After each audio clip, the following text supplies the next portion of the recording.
Good Monday evening, everybody. Welcome to the Cin-City Heartbreakers. I'm Josh. I'm Dan. And that's Dan. What's going on, Dan? How you doing today? I've had better days. A little under the weather today, but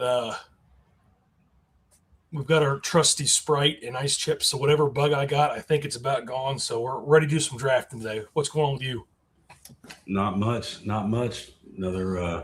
Just another busy day, and been looking forward to doing this live stream. So I've got my smart water to make sure that I'm on top of my game tonight, and you've got your ice chips, and we're golden. We're ready to rock and roll. We've got a pretty loaded draft board. Quite a few names in here that me and you recognize, and it's going to be a fun one. Yeah, for sure. I'm not going to lie. I've been laying around all day doing a whole lot of nothing but watching NFL Network, which I don't typically get to do during the week. So kind of got amped up, seeing a couple guys talking, maybe jump them up around two tonight. But yeah, there's some heavy hitters in this draft tonight, and especially we're at the 9 pick right around both sides of us. It's going to be interesting. I think we're going to have to be aggressive to get our guys, and also at the same time see what value comes to us today. We might get a few guys dropping today. Who knows? Yeah, this time of year, you really don't know what's going to happen in these drafts because so many. There's so much news out there. This guy's on a golf cart, then he returns to practice, and Dalton Kincaid.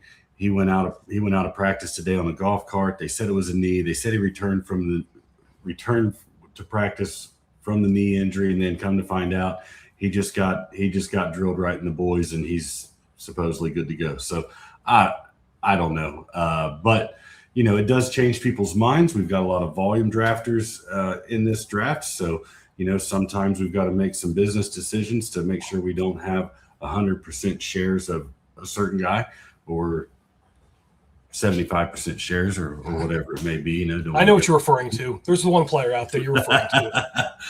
We might be a little heavy on somebody, but that's all right. We've got some drafts to get it balanced out. What's up, Pete? Pete's going to be joining us after the draft. Josh, I don't know if you want to say what spot he is or you want to wait to the end, but he is drafting tonight with us, and he's going to break down his team. Pete said we could go ahead and throw it out there where he's drafting from. So Pistol Pete Scherzer is drafting from the 4-hole, and we're drafting in the 9 spot. Steve D'Angelo, I think Steve might be jumping on. I'm not sure later after the draft as well.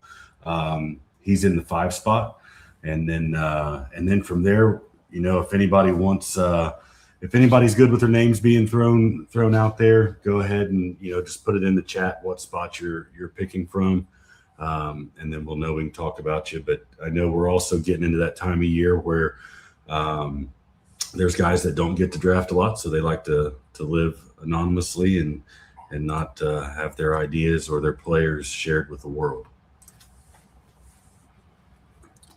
Little bit of news, Josh, that in the chat here, we saw that Ricky Pearsall is done for the season, I think Saturday or Sunday.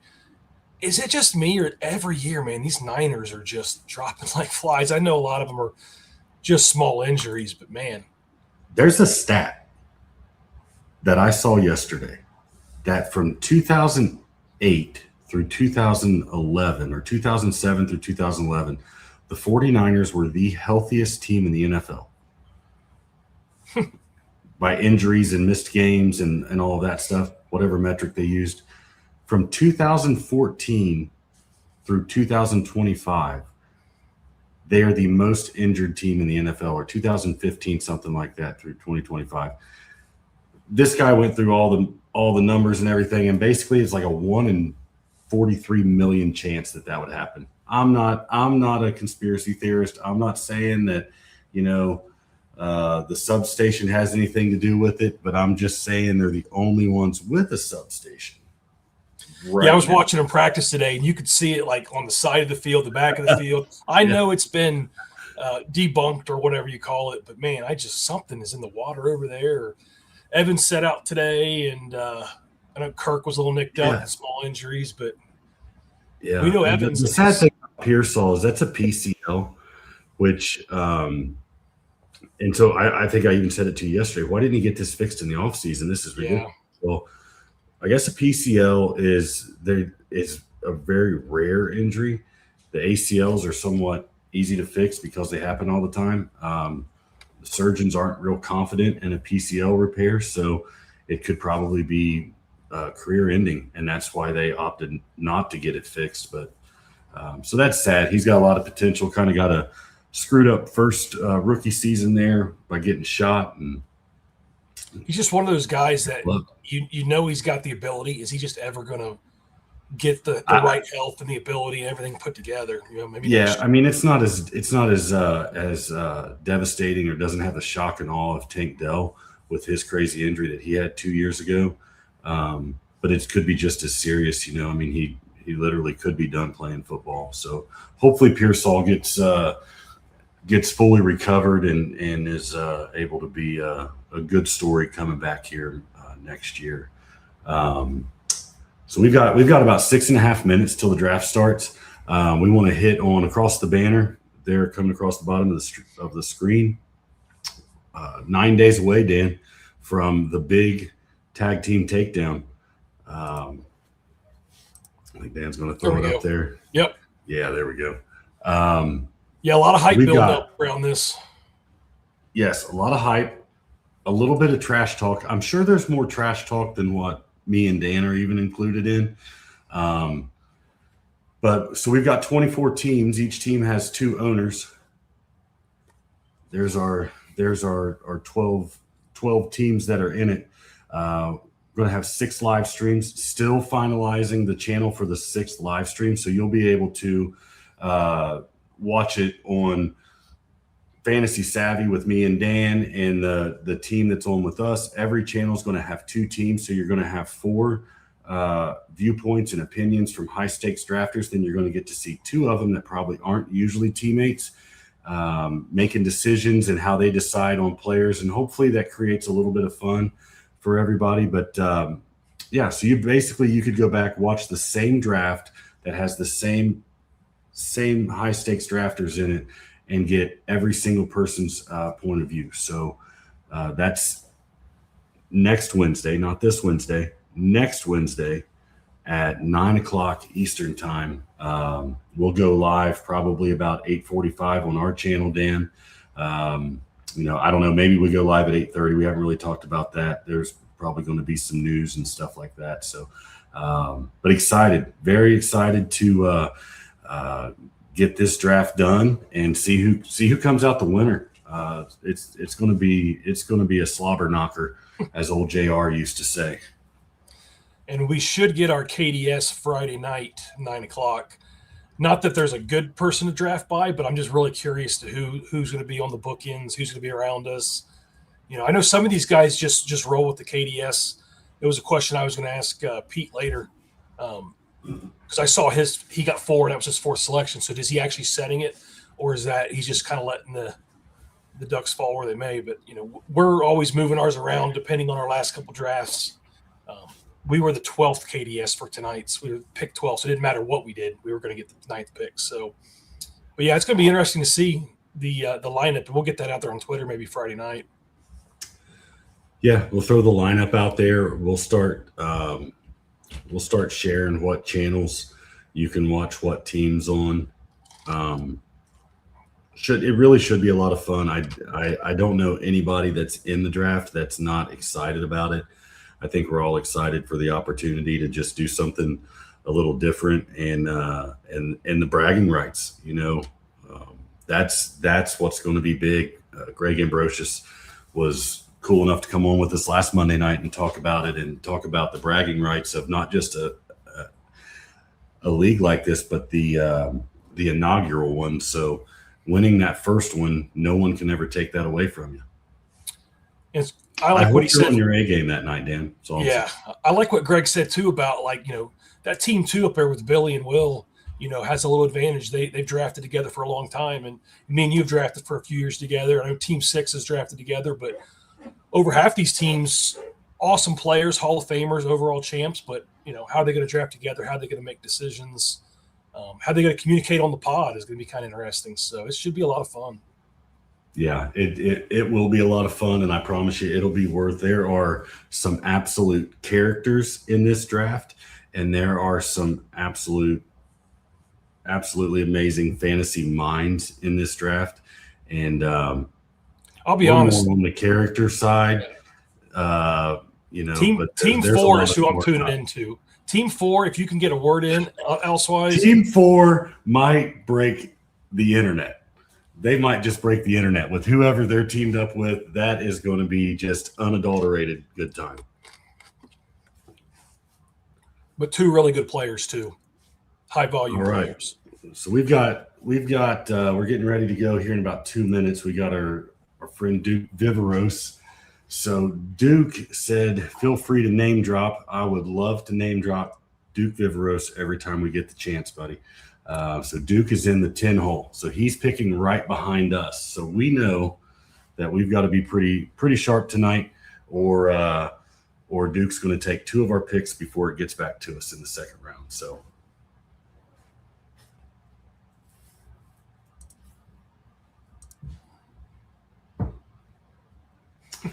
Dan, one thing that me and you usually do before we go out to Vegas and do our big drafts, and we haven't had a chance to do it yet this year, and that's really what dials us into where we know we're on the same page. But we'll get a draft board out and we'll basically just do a draft, maybe the first 11 or 12 rounds, and that dials us. That's our ADP, and we'll move it those last couple of weeks. But it's usually around the middle of August or so that we do that. So we've still got that to do, but we're getting pretty dialed in.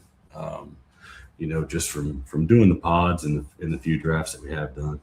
Yeah, I want to get a couple early picks. I think we've done 8 OCs, and I think 7 of them have been like 9, 10, 11, 12, which I love, but I wouldn't mind getting a couple shares of those running backs. And I know we have one Jamar Chase up there. All right. Well, everyone is in except for Team 1. Team 1's in now. Team 1's in now. I show Steve not Team 5. Yeah. All right. Somebody get a hold of D'Angelo. Joe's in the chat.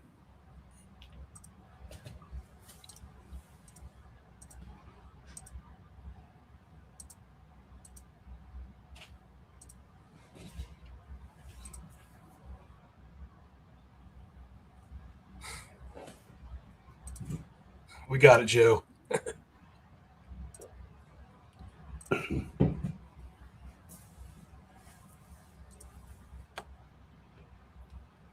Let's see if there's any surprises up here.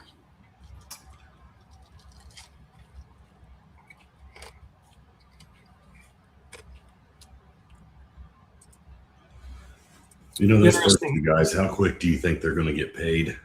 I was just about to say, I was just watching something on them. And basically the money they're going to get is like Christian Watson money is what they said on TV. So it's like, just pay these 2 guys and go on. Let's get them in, which is fine. I'd rather them sit for a couple weeks, a couple days anyway, a little bit fresher. But yeah, if they're sitting for a little bit, they're not doing anything stupid, pulling anything yet. All right, Team 3 is I think Team 3, are they thinking about doing something completely different, or well, I know Team 3 usually does that right there. Wow. Well, there's we've got fireworks. The chat's going to get lit over that. You got to go get your guy. So now this is interesting because Pete already thought he knew who he was going to be grabbing there. And Pete, we're going to have a good conversation with that pick. What a gift, man. But going back to Team 3, I mean, these guys are all these, heavy hitters. They just go get their guys. They don't care if Hampton's ADP is 10 or 11 or 12 or whatever it is. If it's that's his guy. If that's the guy that he thinks is going to be RB1 overall, then good on him.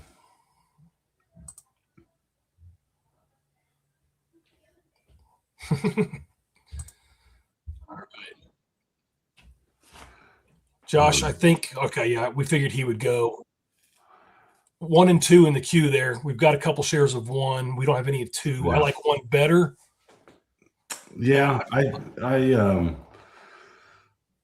think I like one better, but I think that maybe for the sake of this draft, maybe we should probably let's go with two. I think This guy, so. I'd like to that's the get guy at we talked least. about. We kind of figured he would be. We said it coming into it. We'd like to get a share of him, so we'll throw out Jimmy Cook there. Yeah. We'll say the other name once we. That's who we were debating. Now we just got to see what comes back to us. But I like this 9-10 spot for the second round quite a bit.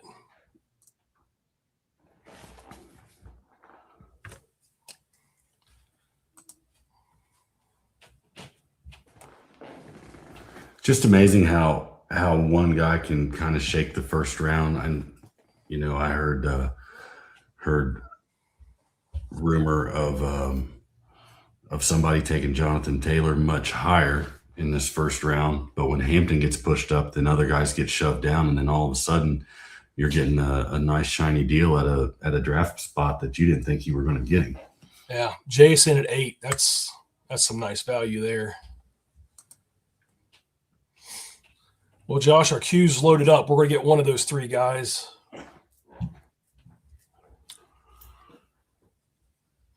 I would be happy with any of those three. Yeah. I know 2 I was kind of dogging the other day, but we don't have to worry about it. We don't have to worry about it. Yeah. All right. Well, there's one left. We go with it? Yeah, we're good with it. It's not our you can go ahead and take him. Yeah, I think it's the right pick here. This isn't the way that we like to start out. We're more, wide receiver, or running back, wide receiver. But we got a lot of 2 running back starts this year. We have this. We've changed up the way that we're drafting this year a little bit, and also that's the way the board's been giving it to us, and we've been in the back end of the draft a fair amount. So, and I threw London in there. We could have went Drake London and would have been fine, but I don't know. I think Barkley's just primed for a big year this year after a little bit of a down year last year. Not down, but less than the year before.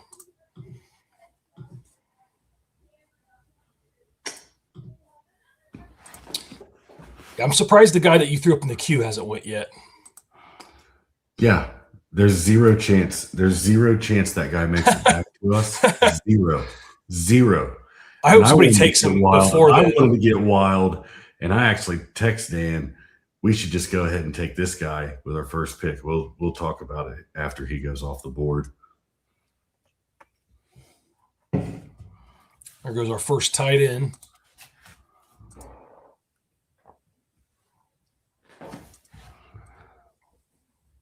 We don't have any Bowers on any of our teams, and the guy's going to break fantasy this year. I never like the build 100% when we have a high tight end. Even when we took Love on those couple times, I'm like, man, our depth is lacking a little bit. Yeah. It's just not our style. It's not the way that we like to do it.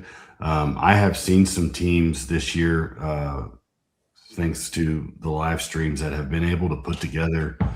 Thanks, Ryan. A few really good teams with Bowers or with McBride. More picks to come back for the third round reversal. Yeah, either one of those, Josh, those 2 that you have up there, I would be thrilled to get. Yeah, I think the first one's not gonna. The second one's not gonna make it. The one you just switched to the bottom. All right. Neighbors is creeping up there.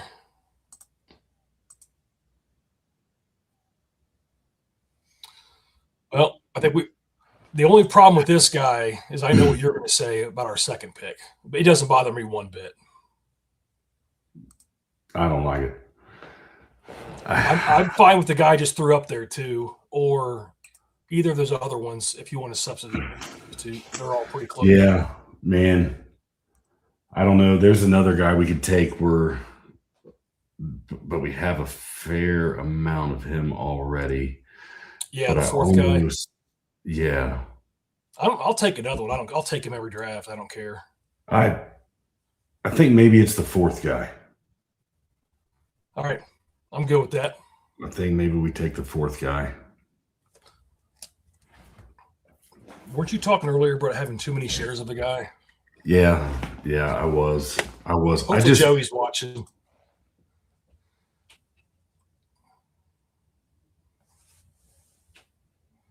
That's the problem with drafting in the same spot a few times, and then if the board just keeps handing you the same stuff, but there's guys that you really don't like, or man, now there's guys sliding. You look back and I don't know. Boy, teammates got some firepower at receiver there as well. That's a great start. That gentleman just so happens to be one of the guys in the tag team draft.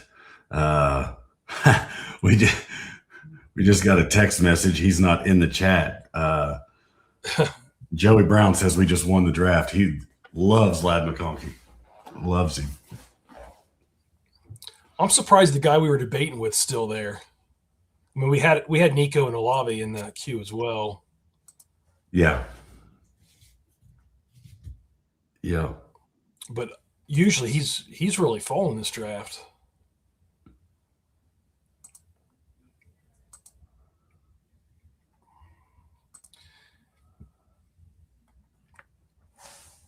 Yeah, I mean, I've seen, we saw McConkey go all the way at the end of round 3 the other night too. So, so many receivers go in this third round.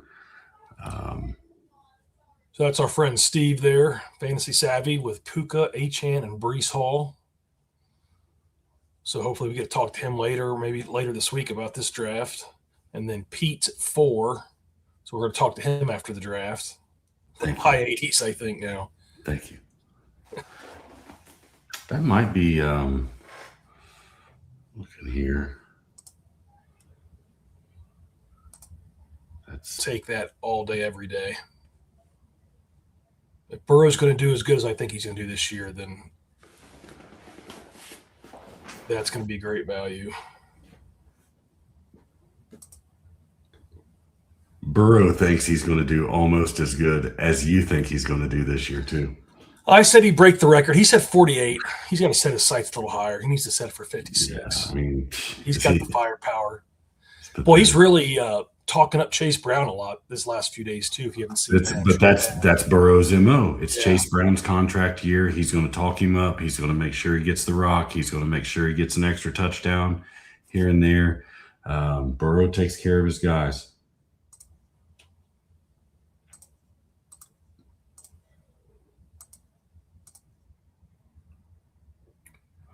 We got a couple of names in there, Josh, that are different for us.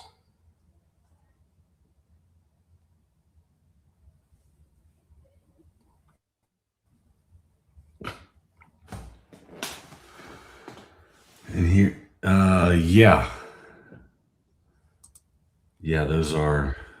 those are different for us. One of them's different this year. But the top one I've been considering. The bottom one I'd rather pass on. But there goes one of the guys you had in there, Luther Burden. Yeah, I didn't think he'd make it back this far.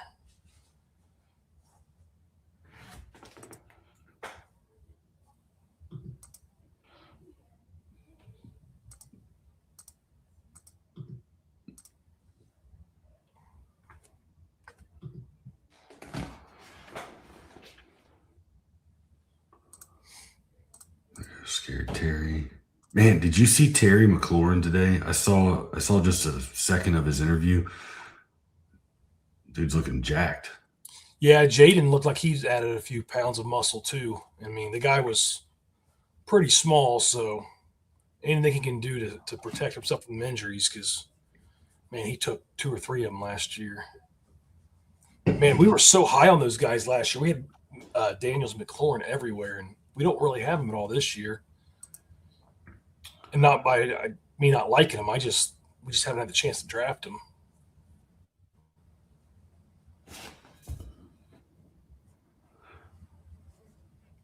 Yeah, the fourth guy down there, Josh, is a really nice, or the third guy now down there is a really nice pick. Yeah. I think after we make our pick, Dan, you may have to bounce out and bounce back in. Am I struggling? The stream's lagging, and they think that maybe it's you because your screen keeps freezing. All right, you want to go with that third guy? Yeah, I'm good with that.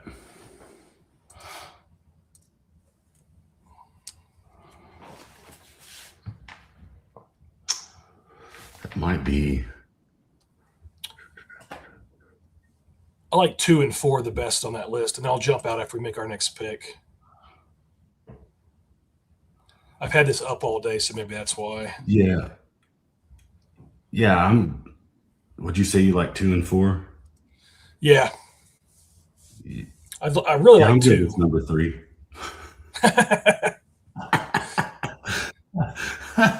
Go ahead and bounce out, Dan. I'll pick either 2 or 4, I promise. Well, I don't trust you at all.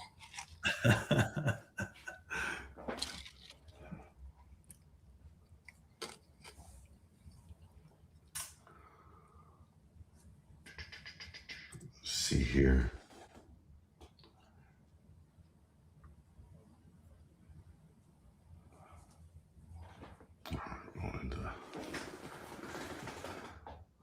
Team 12, really good drafter.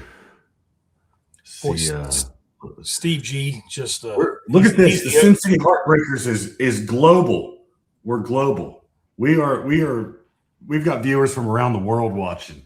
Steve G. all the way from Greece right at 3 a.m. Dedication. Love it. Thanks, Steve G.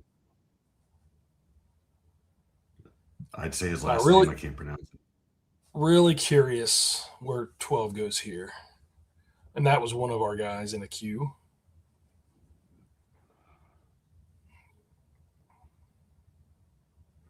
God, it's a nice wide receiver start back there.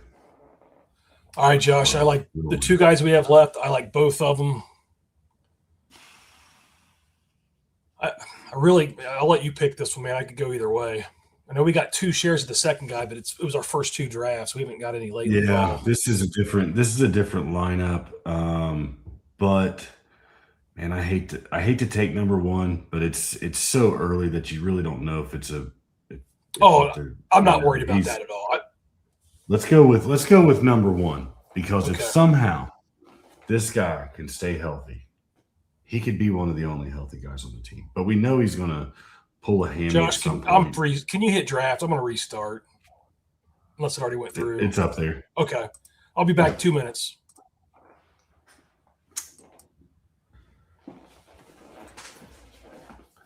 All right. Well, everybody's stuck with me. Hopefully Dan gets back online. His computer crashed yesterday, so we'll see what happens there. So looking across the board, we've got 2 teams that started out with 4 wide receivers, team 4, team 12.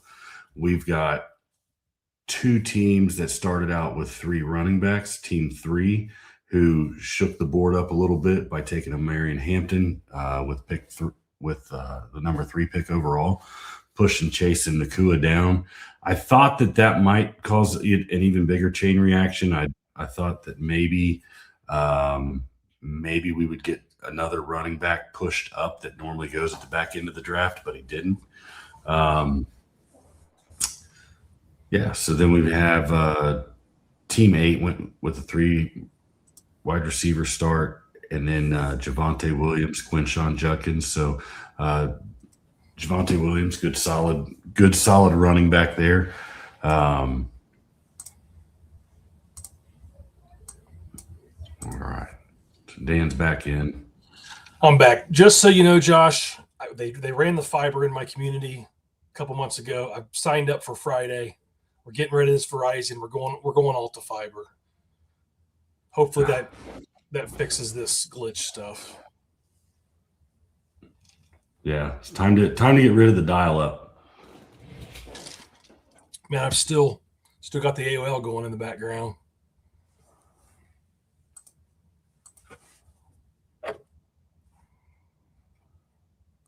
Another share of Tate for Steve. That is becoming one of Steve's guys, I think. Yeah, this is and Steve got a nice little gift there with Nakua dropping to him. I like the Terry McLaurin pick too. I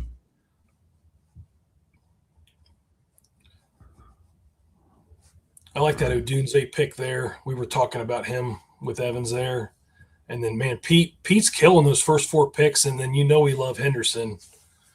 Yeah, I mean, he's shooting for the moon on that. But man, I love that start. He got value too on the 3rd and 4th receivers quite a bit.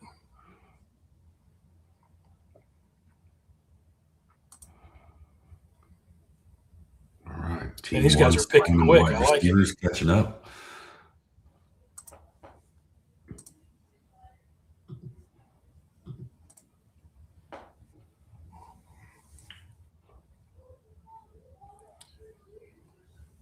Josh, the second guy you threw in the queue, we might have to delete. We might have to. I mean, I love him, but just because. I mean, unless you're just all in. We know how that goes, though. We just load guys up in our queue, and then they get drafted before they get to us. I really like the 3rd guy down. I've been taking him a lot lately, especially in the 6th.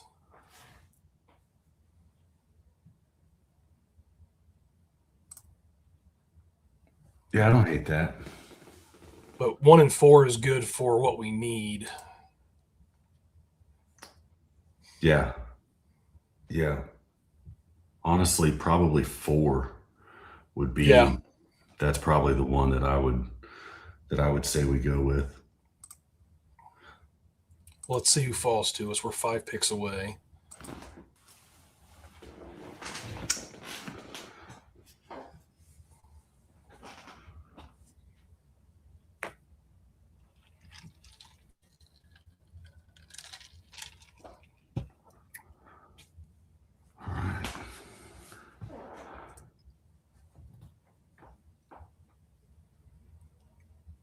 We haven't talked about Team 7, but I like how 7's balanced.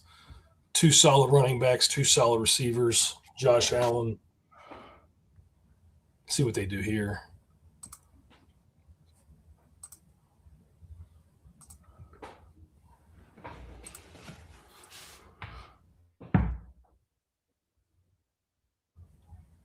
DeAndre Swift is, I mean, that's a really solid running back, and he doesn't get overlooked. He just doesn't get talked about. You just don't really ever hear too many. He's like about him. He's like a better Tony Pollard. He's just not exciting, not sexy, but he's going to just go get you some points. Yeah.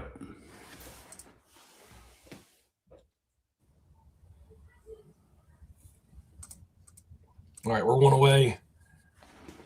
If we took 3, I think one of those other ones will fall back to us. I wouldn't bet on it. I think if we take 3, all 3 of those guys are gone. You think? I know. If we're going to take 1, 2, or 4, I know 2 of the guys. Maybe one of them. Maybe I don't know. I 4 is the one we need to take. Unless he just goes away right there. Never mind. So it's 1 or 3 for me. Let me just scan it real quick one more time. I like number 1, but if you want to go with number 3, that's fine. No, I think 1's probably smarter for this build, honestly. Yeah. And if 3 makes it back, we take him. If not, we pivot. I'm good with that. All right. Carson Beck looked good today. I don't like him at all, but man, he was firing some in there. So maybe there's some hope. Yeah, I don't know. I have a hard time with believing anything I see in training camp. Yeah, I know. I wasn't doing much today, and there's nothing on TV that I like to watch besides football, so I just left it on the training camp channel or whatever it was. Team 11's snagging Jonathan Brooks and having Jonathan Taylor in the first round. It's a nice start for your running backs. Mix a little Colston Loveland in the middle there.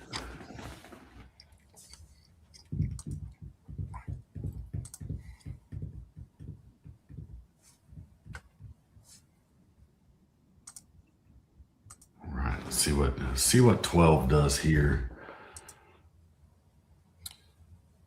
That's a nice pick for that build.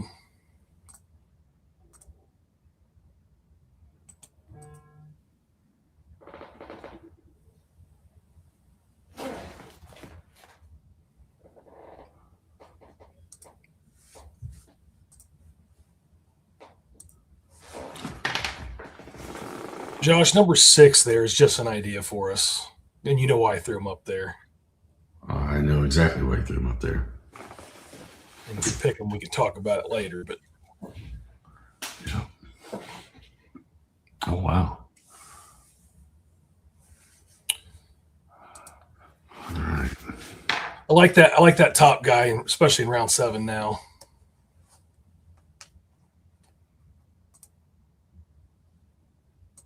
Yeah, I'm good with that. I've really almost leaned to that second guy as well, but I mean, there's actually I don't mind the second guy, but if you want to go with the first guy, we know we can always punt. That second guy, that would be the same thing. The same thing we talked about with our third pick has the same thing involved. So, all right, let's go with this top. The same thing but different. Yeah.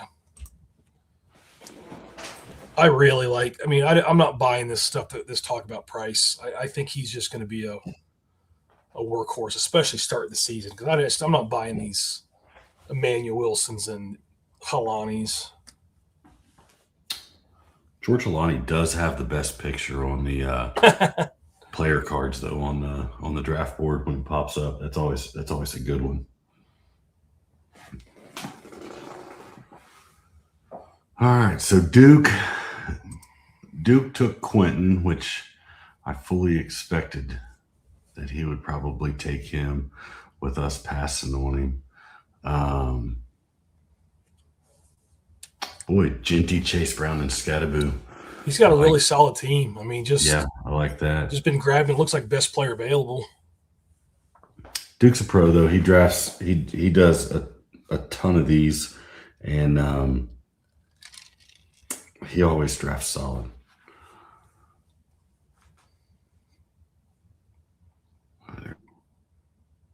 The one guy on his team, and I know like a lot of the big guys really like him, but I don't have any Godwin. Maybe I'm just looking at it wrong. Obviously love Ibuka. We've got a lot of McMillan as well. But Coventry was on the radio the other day saying, really he missed all those games over 2 seasons was one injury. So everybody's, he's not really injury prone. He had one knee injury that took a season and a half to fix. Who's that? Godwin. Yeah, it was his ankle, wasn't it? Yeah. Or was it ankle? Yeah. Yeah, he had that cleanup surgery like in late May or June last year, and it just took a while for him to get back from that. Maybe it's somebody we need to start looking at a little bit closer.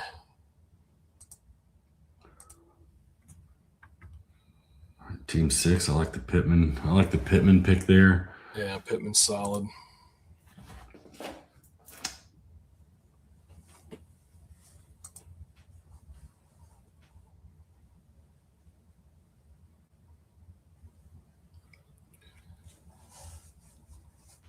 And Pete's really having a solid draft here. Running back heavy, but they know how to run this board down. So I'm always fascinated when a team goes with 3 or 4 running backs in their first 4 or 5 picks. I love watching to see how they try to balance that build back out and with what they get.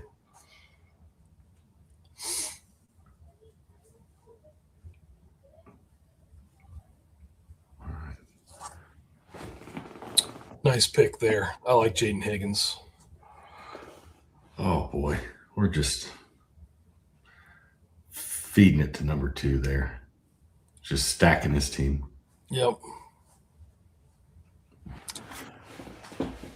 Only seen really, we've only got 3 quarterbacks off the board so far. Yeah. Which is not. Through 7 rounds It's not atypical, but usually we'll see another 1 or 2 in there kind of mixed in there.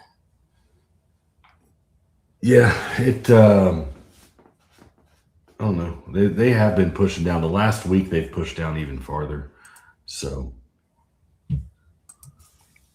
we'll have to ask Pete if he considered Burrow at all, since he had Chase.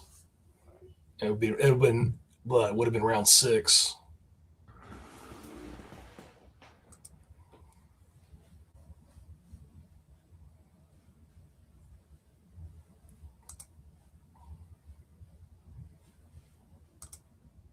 either way, I don't hate what he's done. You know, Bucky Irving was getting a really bad kind of diagnosis or whatever from the media, and I don't know if it was all speculation or what. He seems like he's going to be good to go, though.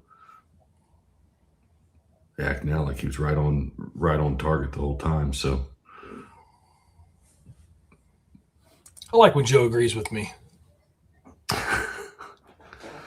I would sell all your price shares right now. yeah, he will hit you. He'll be the first guy on the golf cart tomorrow. I can jinx him. I can jinx him as good as anybody. Man, we were talking about taking Kraft there, or we took Price. I'm surprised Kraft hasn't moved up, more with the news of coming off the pup. He looks good. He's full tilt. I mean, that's going to be some. If he picks up half of what he did those first 8 weeks last year, I mean, he could easily be a top 3 or top 4 tight end.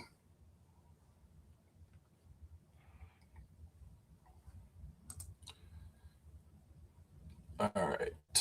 I like the number 1 guy I like quite a bit for where we're at on this, especially on this team. Yeah.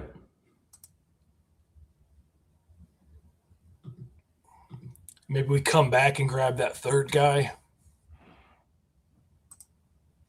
Yeah. That's just a thought. It's not my usual style, but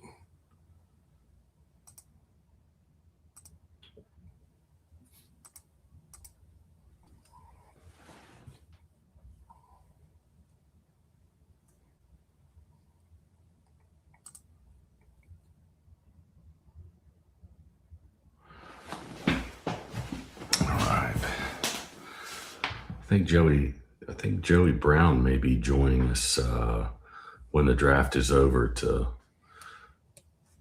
review the teams. beat us up. Yep, Steve. Well, see, you pick McConkey, and you're instantly right in there with Joey Brown, and he's like, "We'll figure out how to make this team good. We like McConkey." All right. Well, Dan, I'm good with either the top guy. I'm good with the top guy. I think that's the right pick there.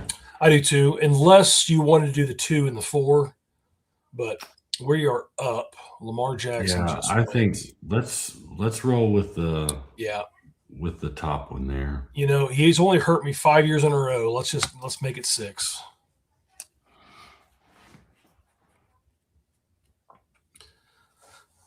Another good pick by Duke there, Matt Golden. We had Christian Watson. I guess we still could have taken him, but man, it looks like everybody's jumping in. Looks like Gambrick might come on at the end too. Heck, if any of these guys want to come on before, we're almost to the halfway point. Break some of this down. Yeah, we're cruising right through this one. 30 minutes, 35 minutes. That's about what these OCs take, hour and 10 minutes or so, roughly right around there.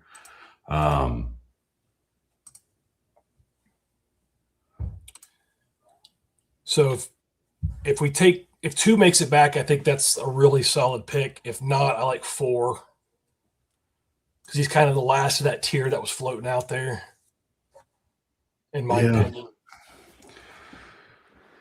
Yeah. You don't sound as excited about 4 as me. I'm not. I'm not that excited about him.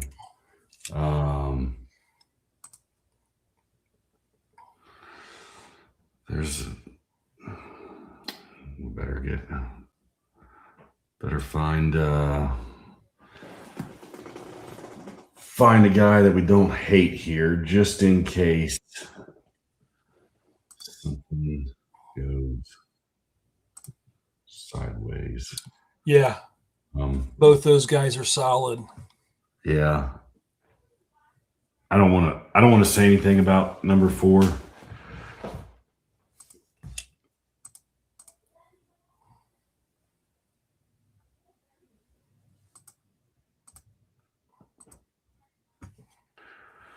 All right, Team 12 took Addison and Jordan Mason. Well, Vikings hook up. A little Vikings action going on there with Justin Jefferson and Vikings, Addison man. Mason. If they are just 50% better than they were last year, then that's going to be two great picks. All right, Dan. So, hang on. Let's see.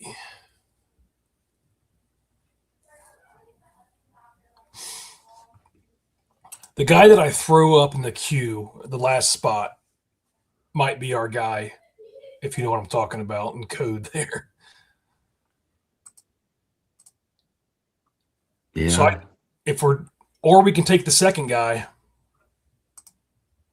Let's take the second guy. And we could still, yeah.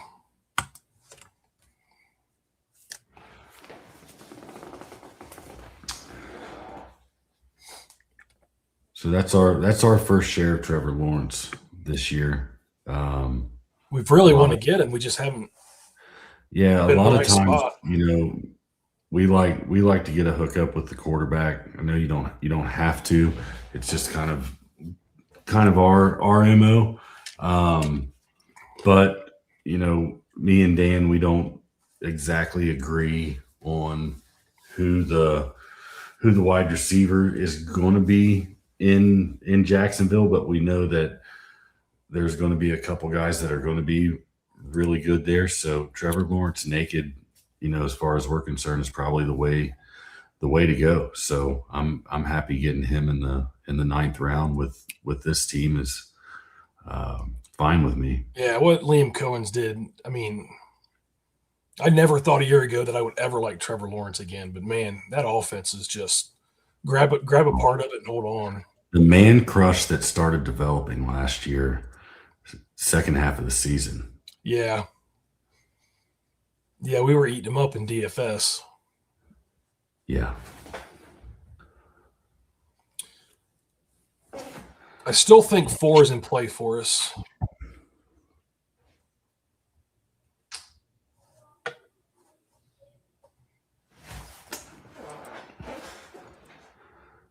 Yeah, this is where rounds 8 through 12 is where the draft kind of opens up a little bit. You start getting some options. It feels like a wide receiver running back grind for 6-7 rounds there, and then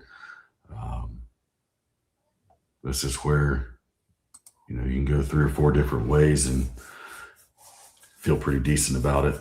Shout out to D'Angelo there, grabbing Daniels in the 9th with Terry in the 4th. That's a nice little hookup there. Yeah. And Dak with Pickens there for Pete, and here go running backs. Odunze with Caleb.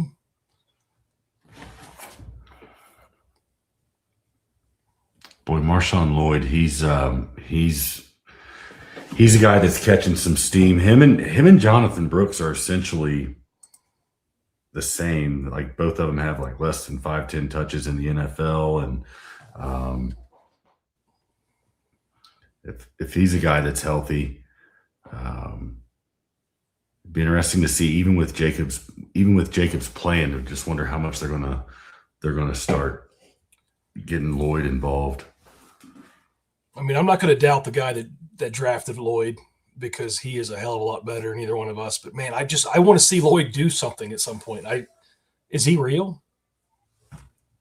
Do what? Is he real? I've never Lloyd? seen him before. Or is he just a ghost? No, it's man. I was going to ask you earlier before the draft about Debo, what you thought about him, how high he's going. I mean, they're going to. There's a reference I haven't heard in a while.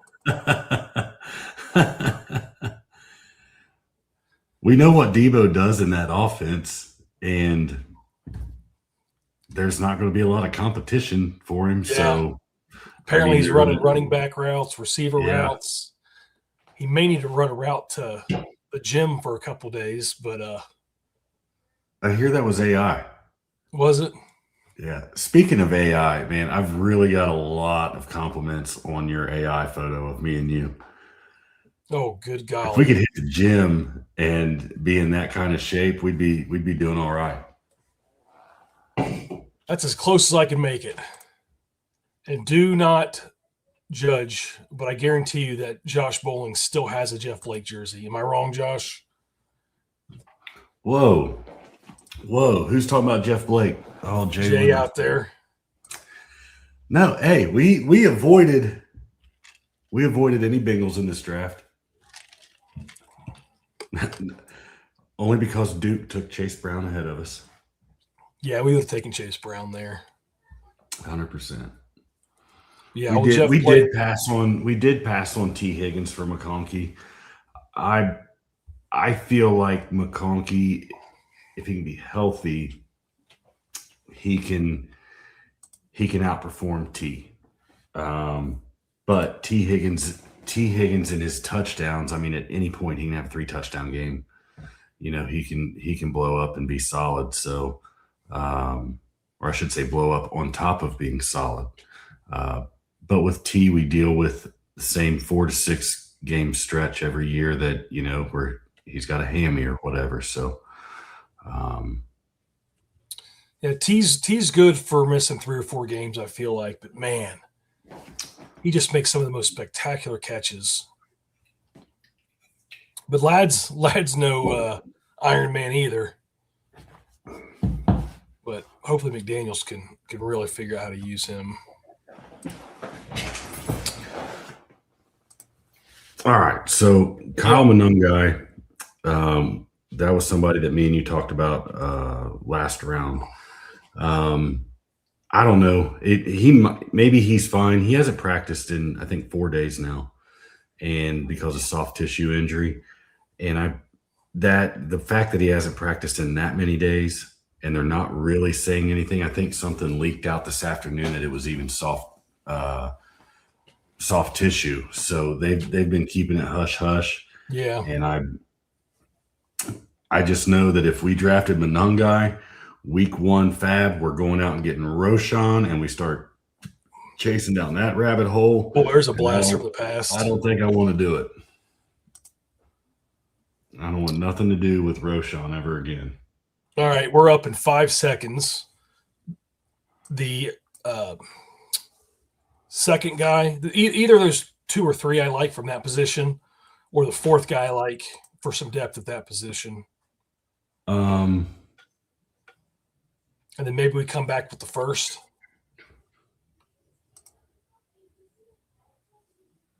Or we could take the 1st now. Let's see here.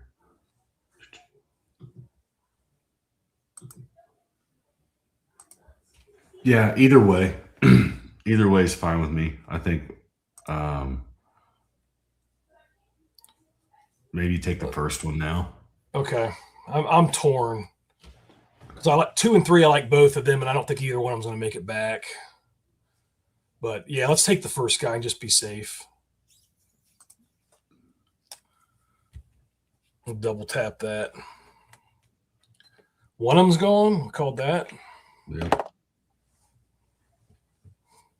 I think your other one might be there.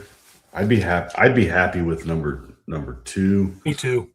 Or number 1's fine. He's in an interesting situation. Yeah. A little unknown there, but yeah, because I don't necessarily feel like he's we'll wait and see when he goes, and then we'll talk about it. The last guy I just threw up, we've been taking quite a bit of, and then obviously there was some news today, but we don't know.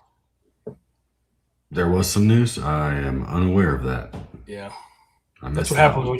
when you're not feeling too hot and you stay home from work. You get all these little blurbs.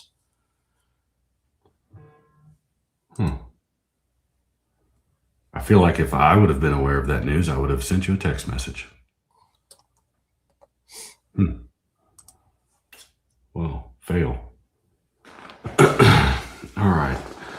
Well, Team 12 stacking up nicely. Grabs likely there at the end of the 10th, going on the turn. Dalton Kincaid. We talked about Kincaid earlier. So Team 11's got Loveland and Kincaid. When Joey Brown comes on, we may talk about that. Joey was talking about something the other day with me on the phone with tight ends, and so I think that's a good build there that may play into exactly what he was talking about. So, well, Josh, our other one just went with Keaton Mitchell, so number 1 there. Yeah, we both like him. Yeah.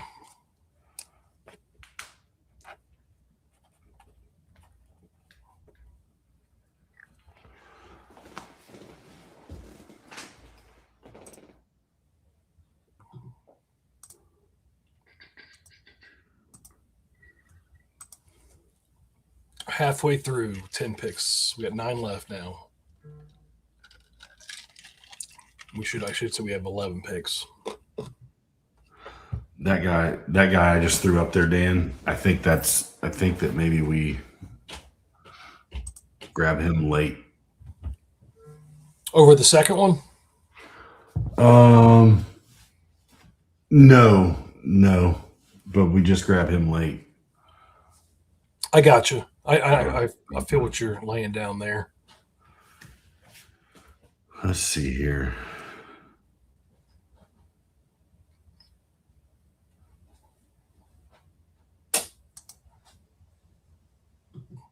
That last guy I threw up there probably needs to be our next pick.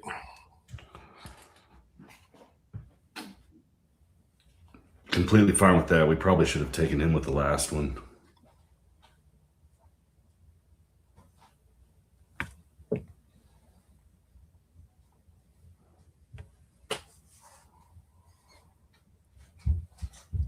Billy, yes to your text.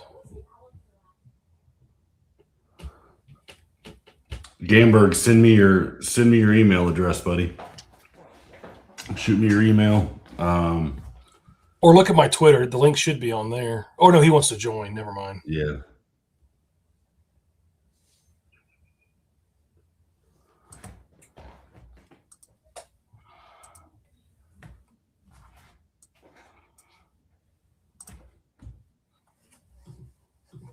We should like our he should like our Barkley pick. He should. He should. But he's been wearing them Cowboys jerseys the last couple drafts I've seen him in. You're gonna get him all fired up.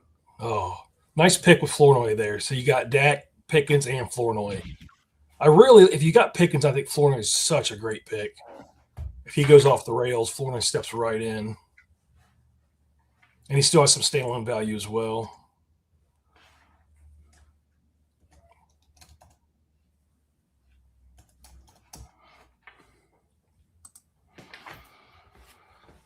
I'm surprised you haven't said the 5th guy on our queue.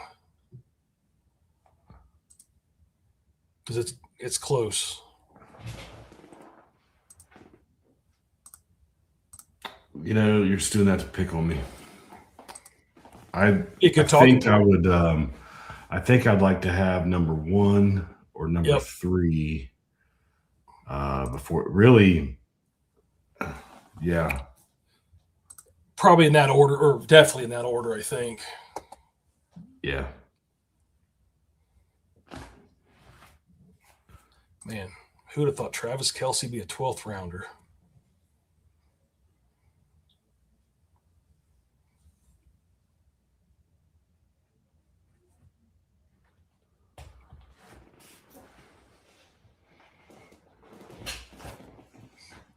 That's just wild. That's wild because I feel like he's still going to be involved in the offense. I mean, he looks incredibly slow to me, but incredibly slow. Like he was slow last year, but even slower. I don't want to take away from what Pete's going to talk about later, but we did this once with Bill and Katron Allen. Like, it's a pretty cheap pairing to probably nab at least the goal line and the first down back. Rashad White still might be the back to own, but I like throwing that, especially the position he was in there. All right, I'm just going to hit one when it comes up.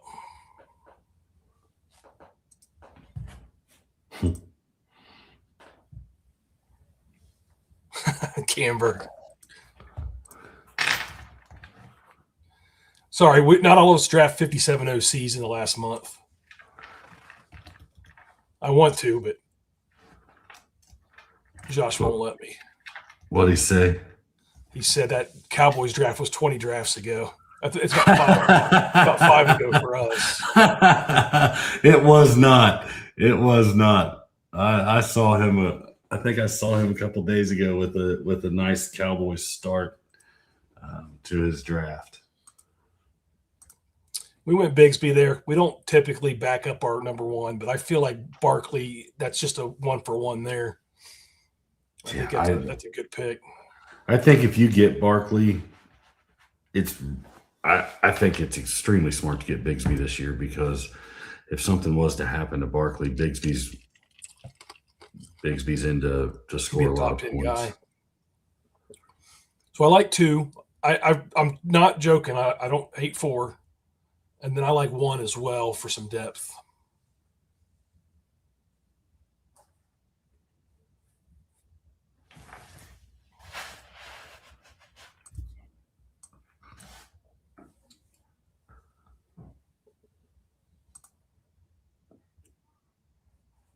There's Algier. Yeah, I like the Algier pick.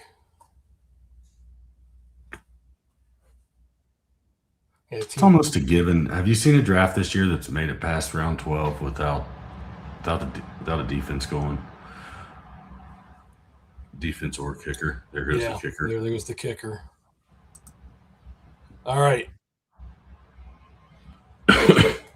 Number 1. Yeah, I'm good with that. Let me just look at one more thing.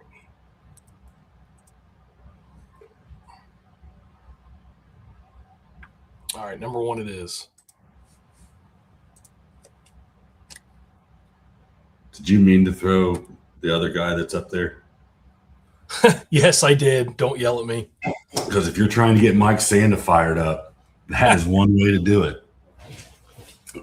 We cannot be doing that as Bengals fans.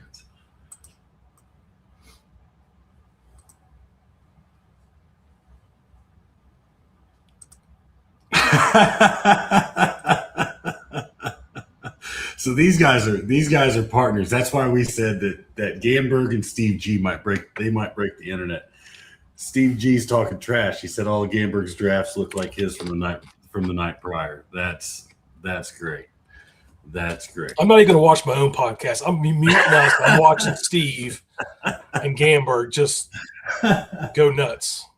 They'll probably tell Gamberg will tell why every one of our picks is wrong.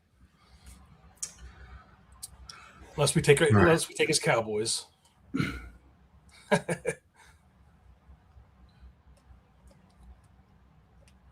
we see our second D go. And these first 6 guys, I feel like they're just picking like 4 seconds in. This is nice. Yeah. I jinxed it. I like what Steve did there with Kittle and Okonkwo. Yeah. I'm not sure. Let me look here. Do we have Chig yet? Maybe once. Billy, if I have anything to do with it, yes, that's free money. But Josh isn't going to let me take him every time. Though we had Lawrence. It was the right thing to do. Let's see here. That puts us over 50% ownership, Dan. on Strange. Does it? Yeah. But he's only R1 on like a couple of them. Right. Yeah. That's fine. Not.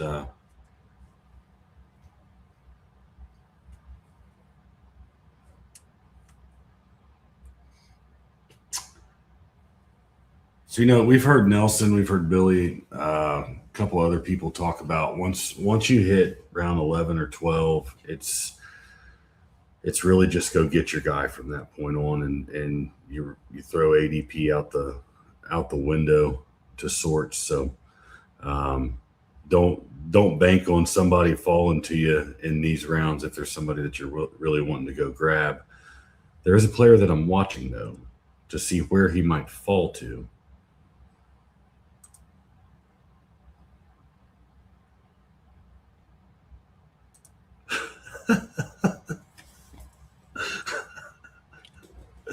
Oh my goodness. Gamber, get on here. Yeah, the emails are sent to you guys if you need the link.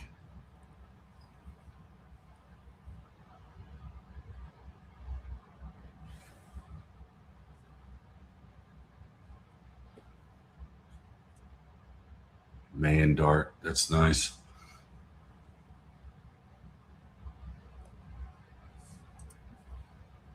It's funny because the KDS just seems to be.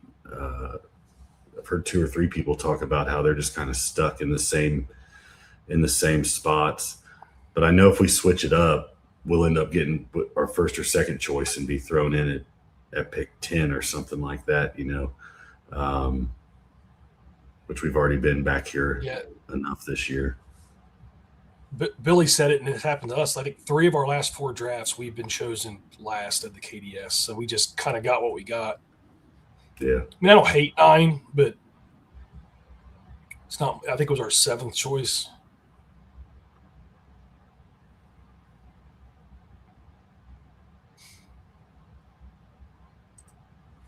All right, I'm filling up queues. Josh, if you like anybody more than another one. Number 2's been getting some nice buzz. Yeah.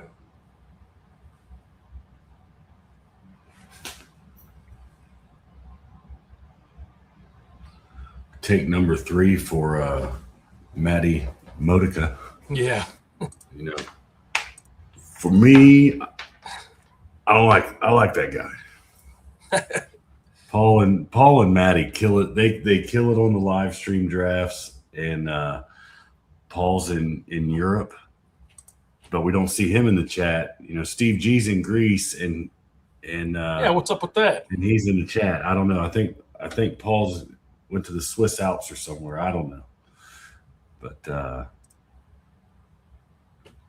yeah. And so who's Matt? I think the Empire. Yeah, the Empire fires back up tomorrow, and I believe every Thursday night they're live streaming the draft. All right, so. Josh, we are on the clock. Any of those first 3 or those last 3, I know it's a lot of stuff, kind of build some depth for us. I like what I'm hearing about 2 so far. I don't mind 2. And then maybe we can grab one of them other guys. I don't mind 5. I think we're going to have to make a decision here. You want to go 2 or 5? It's either 2 or 6 for me, not 5. All right. Well, we're going to take 2 because we're running out of time. Threw so many guys in the queue. It messed me I know. Well, when you're this late, you got to have options. So you like 5 better than 4? Yeah. I think it's just completely different. I think that what kind of player you want. 4 is just going to be completely buried. I don't. I think he'll get time, but I think he's more upside. The other guy's more of a bye week guy, which I'm fine with either one. So number five, Steve G popped on with me and Steve D'Angelo Friday night, and they were talking, and Steve G was talking about a team, and I got zoned in. It was like 2:00 in the morning. I got zoned in looking at the draft board, and he asked me about a team, and it was that team, but I wasn't exactly sure what the question was, and my brain was so far gone. I was just like, I don't know. So, who do you like there, running back 2 or 3? And I'm like, I don't know.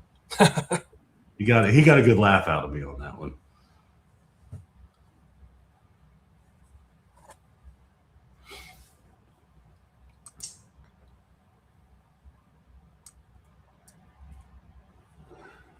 All right, I got your guy ready to go.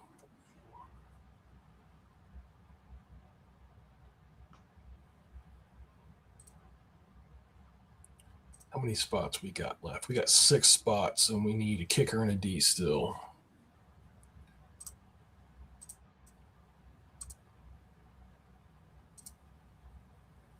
All right. We'll go ahead and take Badal here.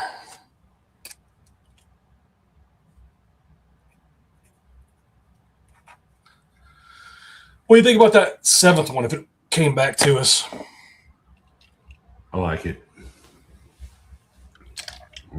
I'm good with that.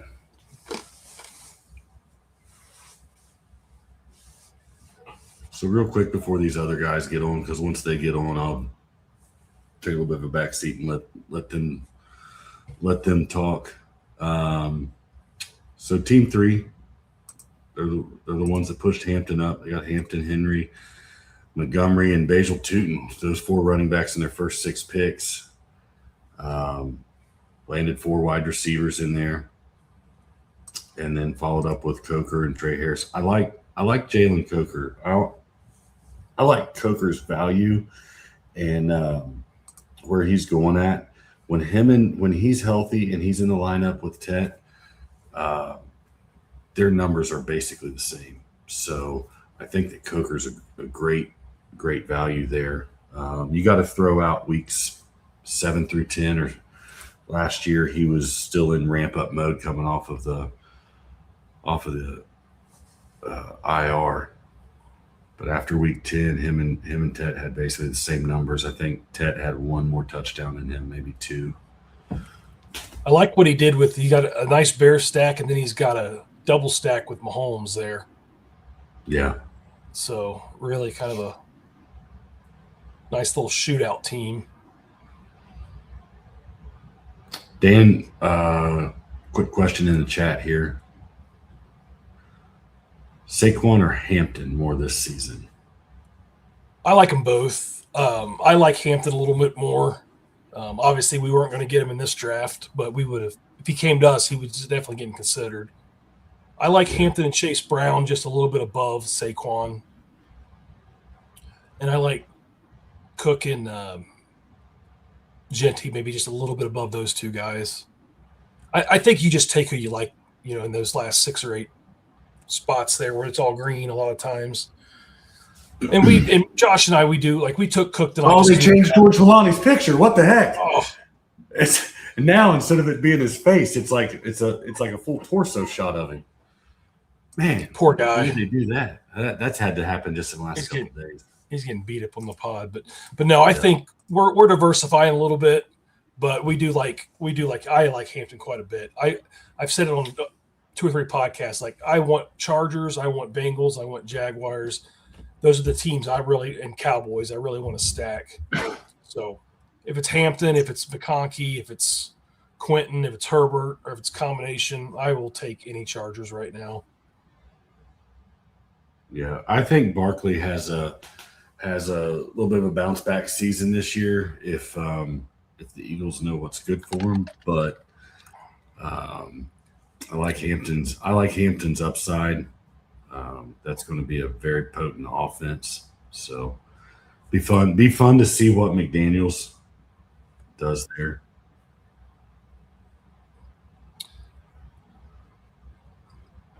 We'll have to ask Mike about Barkley when he comes on. Because I think they're just going to run the ball and run the ball and run the ball and run the ball. ladies and gentlemen, we've got our first guest of the evening. Just did the pop in here. I didn't know if he'd be able to join or not. Up, in the middle of moving. What's happening, right. Joe? How's moving going, Joe? It's fucking sucks. This is the first time I popped open the laptop in 3 days. I threw it when you guys said everybody was coming on. I figured I'd throw this together real quick just to make sure my internet is cool and I sound all right. You guys hear me all right? So kind of like a testing here for the upcoming Wednesday night live stream. So yeah. I don't know. You want to mention that real quick before the draft's over? What you're doing Wednesday night? Wednesday night.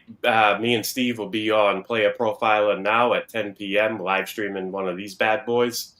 That's up in the lobby now. So if you guys want to draft with us against us, come on in. I believe Steve G's joining us about halfway through as well from Greece. Nice. Dedication, joining from Greece. Looking forward to that. Be my first time on Player Profiler now, so I'm pretty excited to be in front of the big audience there. Good deal. All right, Josh. Well deserved, Joe. We're up for just a second. I like the second guy because of our build, and I know I'm pushing him up quite a bit there, but he's my guy. Let's see. Team 2. Yeah. Sorry, Dan. I was studying the board. No, you're good. Go ahead. Yeah, Josh. I'm good with 2 if that's where you want to go. I love LeQuint. So Team 2, I thought started out first 7 rounds beast mode, and I was interested to see how the running back room played out, and they rounded it out with Ramondre, Marshawn Lloyd, Jonah Coleman, and Chris Rodriguez, and now Joe Gelani in round 16. I don't hate it. You leaned into the hero build with Bijan. You loaded up 4 wide receivers. You hit on an elite tight end, possible QB1 upside in round 7. Can't go wrong there. Stevenson's solid. Marshawn Lloyd, I feel like he's going to start picking up some steam. I think people were kind of like you said, Dan. Is he real? I think that he's been at a discount just because of that, and I think you start to see him move up a little bit. I like the Chris Rodriguez pick. I do think he steals some goal line work from Tootin. Although I do think Tootin is the running back to own, but the contingent upside, it's what you're looking for in the zero RB and true hero RB build. So I like Rodriguez.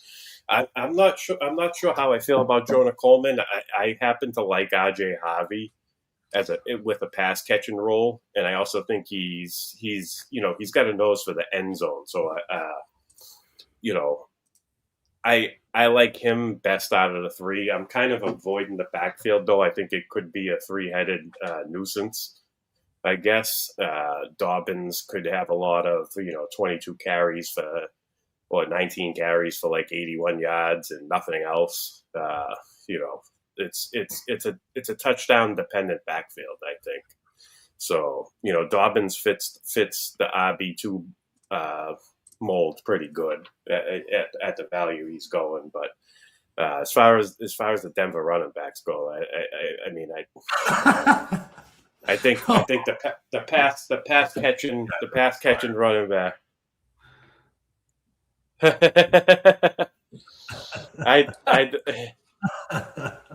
PP man. That's Duke having fun with Team 2 like he always does. Yeah. I believe he refers to Team 2 as a little chum in the water. Am I right, Duke? I think I've seen him say that before in the chat. Nice. I don't know if you threw this one up there or not. That's a good one too. Yeah. Jeez. Let's see. Did you guys take a you got your Josh, we threw a kicker in. We like to get a kicker a couple rounds before the end. One of those big 3 or 4.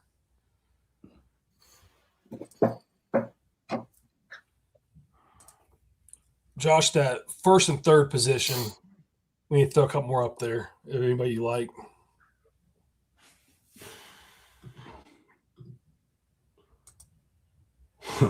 Well, if that first one comes out, I'm a whole lot better here than I did in the 14th round or the 13th round, whenever you put him in the queue.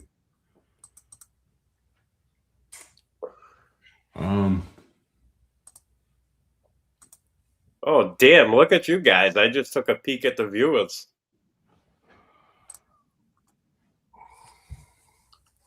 Good. That's good stuff right there. That's good stuff right there, guys. Billy shot us a message earlier, and he said, nobody's drafting anywhere tonight except for your draft. He's like, all eyes are going to be on you guys. No pressure. Yeah. It was a slow day in the drafts, it looked like. That tonight, me and Billy are live streaming the Friday night auction as well. Oh, that's going to be on the sports affiliation, though. Nice. Yeah. Nice. It did, Phil. I saw that earlier today, Billy. I got the email for the draft order that we don't need. We still get the email to send out KDS, even though it's an auction. It's so weird. Yeah. All of these guys that are in the comments that we're throwing up here that are talking trash, this is what I was expecting. It's only going to get better over the next week and a half as we lead up to the big tag team takedown draft. It's going to be good stuff here for the next couple weeks. Dan, there's not maybe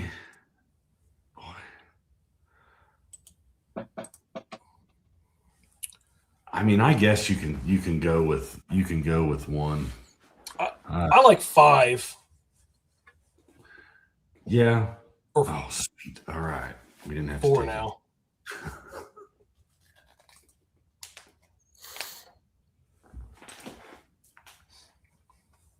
I'm not real excited about I'm okay 2. with 4.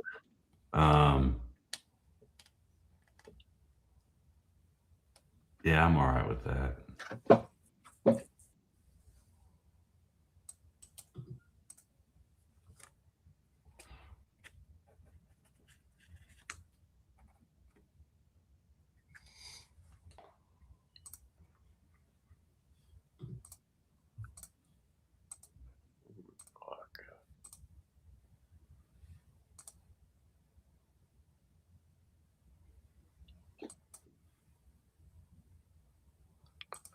Was that Michael Wilson you guys took in round 6? Yeah. Yeah. Tell me about that pick. How do you guys feel about that situation? I have no idea what to make of it.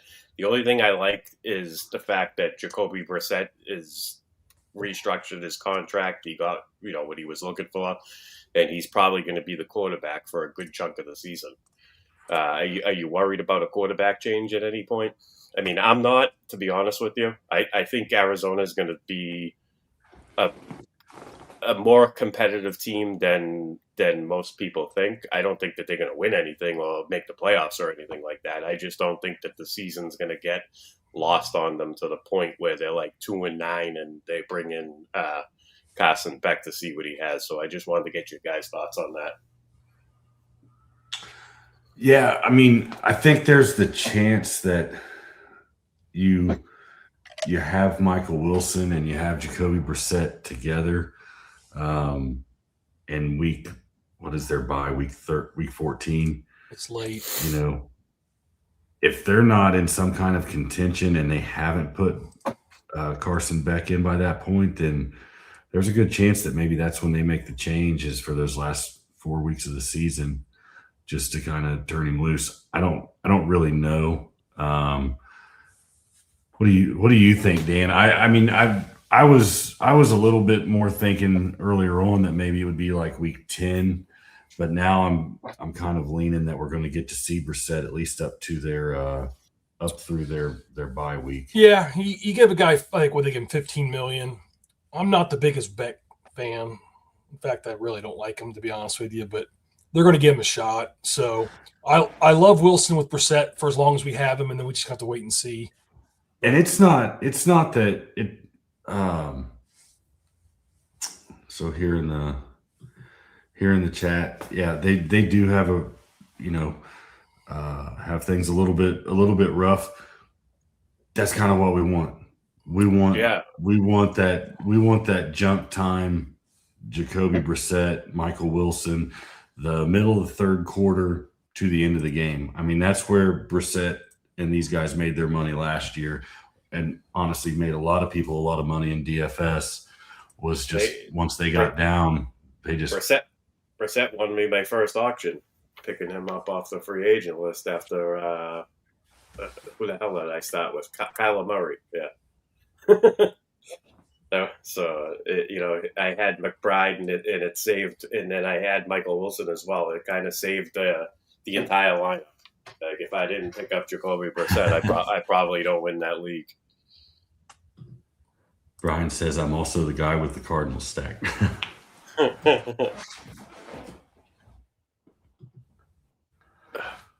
right.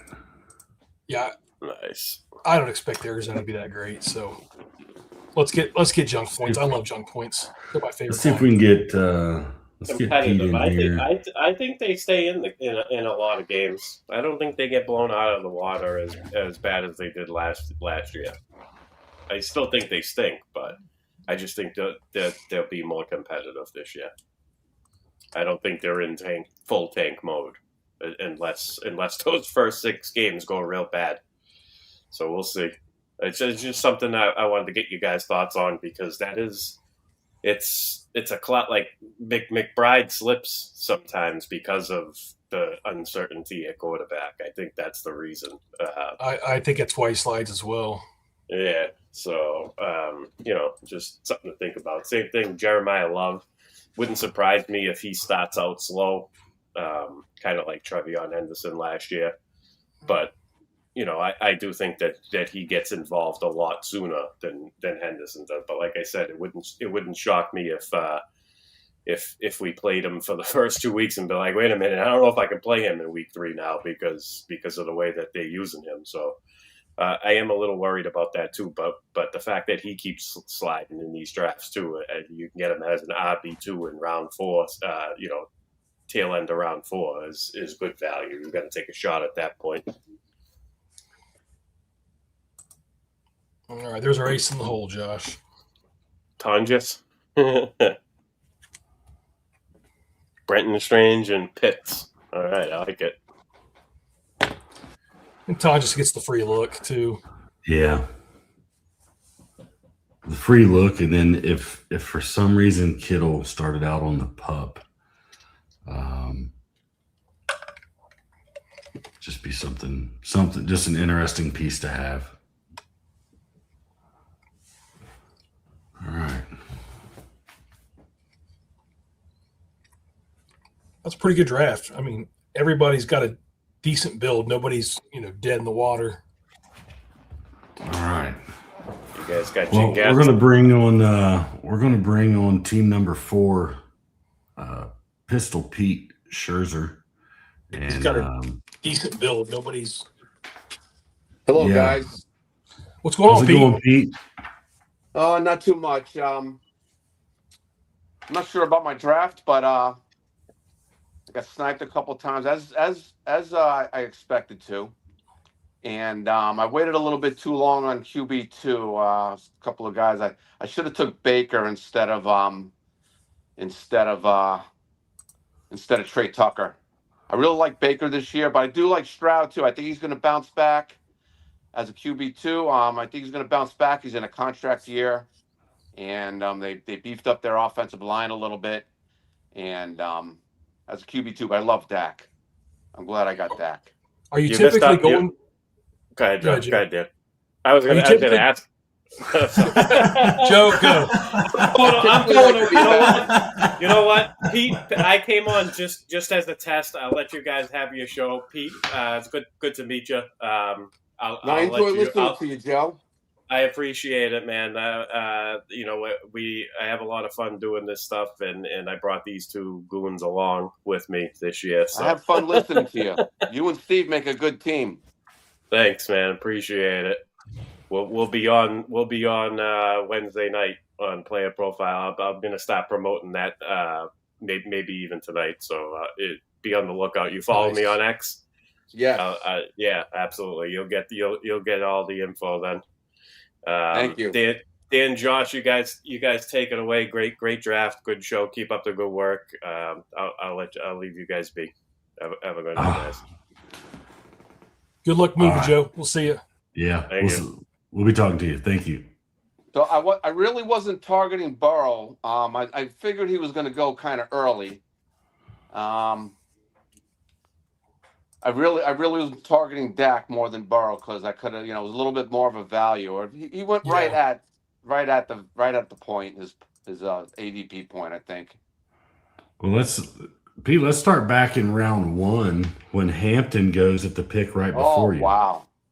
You know what? Yeah, you gotta love that. So, I'm a guy that took Cook number 3 and a few drafts ago, about a month ago. Oh wow! I love Cook. You know what? Yeah, you gotta love that. And that's crazy to do something like that. But if I heard you say earlier, if you like that guy that much, why not? Yeah. Pete, I thought you got really good value on those first 4 picks. Were you planning, do you normally go 4 wide, or just all that value just fell and you grabbed it? No, I typically like to be a little bit more balanced. And I thought Devontae Smith was great value, and I couldn't believe Luther Burden was still there. Yeah. He's been going in the 3rd in a lot of drafts. I was crossed between Burden and TMC, but I'm happy with Burden. I mean, the coach absolutely loves him like his child, the way he's been speaking about him all off season. I think he's going to break out big. Nice. Joey and Michael's joining us from the comments section here. What do you think about Pete's draft, guys? But it looked like it was a good team. It was a real good team. When he talked about quarterback too, when he said Baker, only thing I'm not going to tweak nitpick at anybody's team. The only thing I probably would have done different later, especially where he had Jaden Reed and Kraft, I probably would have targeted Jordan Love on that team. Yeah, exactly. Yeah. And then on Dan and Josh, because all that I would have done different. And I'm like I said, it's not bad. If Laporta would have came back, I probably would have took Herbert with McConkey, where you took McConkey's high, and then Laporta on the turn. Because I thought the team Loveland would have took Caleb Williams right there, where he took him high. I honestly wouldn't have minded taking Kraft and grabbing Love later. He's good. I mean, it's both. We talked about Herbert too. Yeah, we had Herbert up there, so we've got a Herbert McConkey team. Right. And honestly, I felt like this was a good team to get Trevor Lawrence by himself on. And Trevor Lawrence is going to be a beast. We haven't done that yet, so and that's smart. I told somebody today, because if you take Trevor Lawrence, you almost better take him by himself, because you don't know who you're going to pair him up with. You do got Brenton Strange. But exactly. You'll end up picking the wrong receiver, right? I mean, I know who I would pair him up with, and Dan knows who he would pair him up with. It's just not the same people. So it's better for us to just go with Trevor Lawrence by himself and roll from there. Very smart. Caleb Williams is the other quarterback that you can almost ride by himself too, because you don't know who's going to be. I mean, that's the 2 quarterbacks that really you really don't know. I mean, flip a coin, right? Yeah. With the wide receivers. There's a lot of good builds in these. I mean, every one of you's got good teams. I mean, it was a solid draft. You know, Jamar Chase I'm at kind of on 4, an that's island, but close. I really love Trevion. I know he's probably going to start off slow. I'm not taking him for September. He's going to do something, but I do like him to break out this year. I think he was a good blocker in college, and he just struggled last year. Ramondre gets hurt a couple of games. He misses a couple of games a year, and I just think Trevion's got that burst. I guarantee you, when he busts off a couple of 90-yard runs in the preseason, he's going to shoot up to the third round again. Yeah, we've Could taken very quite well. a bit. We like him too. Or if Ramondre goes down with some kind of an ailment. And you know, that running game to me is going to be a lot better because AJ Brown and May is going to open it up Oh yeah, a little bit too. So I mean, it has to be better. It has to be. They have I more lanes. like to run Pickens as a value more than CD. I like what you do with Flournoy. I said during the show, but that's a really solid pick for that Cowboys stack. Thank you.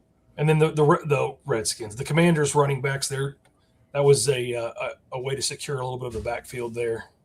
Yeah, I think JCM early and Katron later. You don't see a lot was of that. actually the much better back in Penn State, from what I hear. The guys I follow, they actually went to Penn State. Joe nice. Dolan and his buddy Tom. Can't think of his last name. Brawley. Yeah, that's it. And they said Katron Allen was a beast. Oh, he was good. I typically don't handcuff this much, but I felt like I needed to with these guys.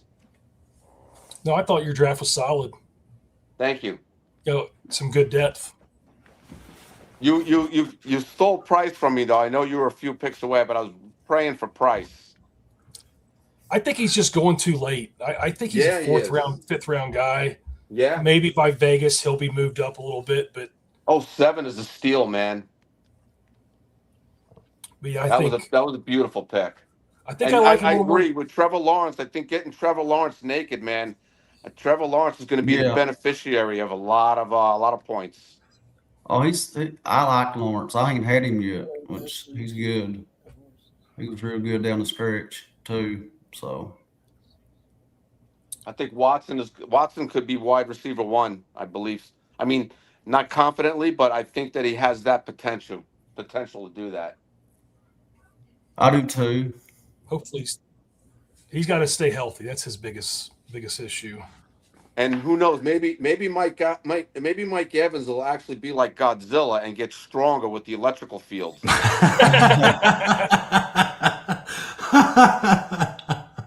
There you go. I just really like Evans with Purdy, especially with Kittle maybe a little nicked up to start the season. Yeah. Evans is a 10 to 12 touchdown guy, I think. Purdy's like the best value of every draft. We might have a tough decision. The dude was QB1 for the last 5 games of the season last year. We might have some tough decisions on quarterback each week. Burrow round 7, you just can't beat that. I wonder, do you guys think that these quarterbacks are going to get pushed up in a couple of weeks in Vegas? I think so. Yeah. I don't. Not too much higher, but they will go a little bit higher. Allen might. I was really tempted to take Allen in round 4 because one of my mottos is Allen in round 4 or Derrick Henry in round 3 is a no-brainer to me. Yeah. Mm-hmm. I think those 3rd, 4th, and 5th round receivers are what's going to get pushed up for Vegas. I feel like we've seen that every year we've been out there. Well, it seems like Waddle's gotten pushed up a lot. Yeah. For good reason. He was in the 5th round just a few weeks ago. I like where Tyler Warren's going too. I mean, that's a nice value. Very nice value. That's a solid team right there too. Yeah, the hero running back that's a championship type of team. Mike, you're being awfully quiet down there. I think this may have been teams 2's second or third draft of the year. I'm not sure. Got a nice draft, Pete. Thank you. I don't know if I guess he was was he in our pool last year, Josh? I mean, Dan? No. He's not in them? No. He's not No, Pete really, Nova? we just started talking Is he to the Pete Nova guy, or is there another Pete? No, that's Pete Terranova. Oh, I'm sorry. No, Yeah. We met Pete out in Vegas, and when he sniped us on Burrow on our Higgins and Chase Brown team. oh, yeah. Oh God. Yeah, and then he snuck in and was in the comments maybe Friday night or shot me a message Saturday morning, and I was like, wait a minute, I know that name. I never forget a guy that steals a quarterback. You had a good start today. I like your team. Thank you. I mean, And even Yeah, when just- you're getting I think off late Team One August, made it back after you that were- unusual start, but at least he fought back with the some yellow. I'm not a big DK Metcalf fan. Oh, I'm not either. But he had to. He That's it a was an wide receiver unusual. 3. It was an. I don't like the team per se, but he fought back. Yeah. Team 3's giving away money. Heiston could be the best rookie receiver this year. I mean, I wish I had. Give me the name and number for Team 3. I want to. I'm going to get him on LoJack. No offense to the guy, but come on. I mean, Jesus. You're Team taking five Hampton got over the Chase. Commander stack. If that works out, he's got to be. But that's uh, it's an that's ugly a guy team. that knows his guy and he's going with him. And He doesn't. He usually goes. If that's the same guy, he usually goes. He doesn't break it up with the yellow. yeah, that I was Yeah, actually you're shocked to see him throw. His the boy yellow got in there with taken. the third pick. See, that's what you can't do. Hampton in the 3 hole. You can't get your boy. No, that's just. I mean, either he's going to win every league, or he's just going to, I don't know what he's going to do. I do believe that Obviously, he's got plenty of money. he could have a boatload of teams and is just trying something goofy. No, he tries the same thing every time. It's always Hampton. Wait a second. He goes Hampton It's early all usually the time. Hampton. It's usually Wherever Hampton, he's at. Walker, and Love. This Wow. is the He's first time that I've usually seen like 11 or Hampton go 12. and go that early with him. He's usually on the back half, but that KDS throws things around, and that was a pick that we were watching, and I was shocked, but I guess not surprised. I guess But I was shocked that he Team 2 I took him like there. is, I guess we already know that's Nelson's.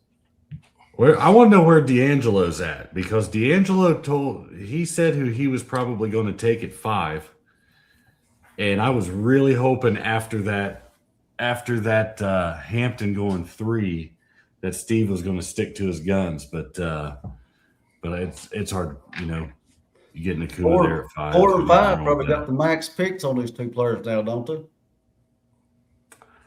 Yeah, I don't know. 4 and 5. Let's see. I mean, 4 for sure, I Possible. would think. You know what my problem is this time of the year is I love a lot of players. And I think I like too many players. I love Shaheed. I love Flora. I love Wicks. I got sniped on Wicks. I should have took him around earlier, but his ADP is like 250, and like taking him at 170. It's like you said, just get your guys after round 10. Just doesn't matter. ADP. Yeah. me and the guy on the bottles probably push Weeks up. Yeah, we got him a few times too. Looked good so far. Made a hell of a catch the other day. Yeah. Don't mind me, boy. I just got into 10 o'clock, so I'm not letting you guys hanging. Let you guys talk a little bit. I'm gonna have to figure out my KDS soon. There's like I said, there's a lot of good. I like Team 5 had the Commanders. I feel like how about who's Team 8? Here Can we you go. tell us or no? What's up, fellas? Here we go. Teammate. He's the guy that won it 2 years ago. What's his He's got a go. good team. I like Teammate, that. I like think that that's the team. guy that won it 2 years ago, the overall. Yeah, No kidding. Oh, really? Yeah. Oh, that's a great team. yeah, it's solid. No I doubt. like up, Duke's Pete? team too. Duke knows how to put it together. He figured the wide receiver tier, wasn't there. He took Scatterbill, and then he made it up with 4 wide, so he's got 5 wide. That's a pure Me and Dan wanted to take You didn't like his Ibuka. quarterbacks this time, though. You We wanted to that take play. Ibuka at That's 9, great. Oh, really?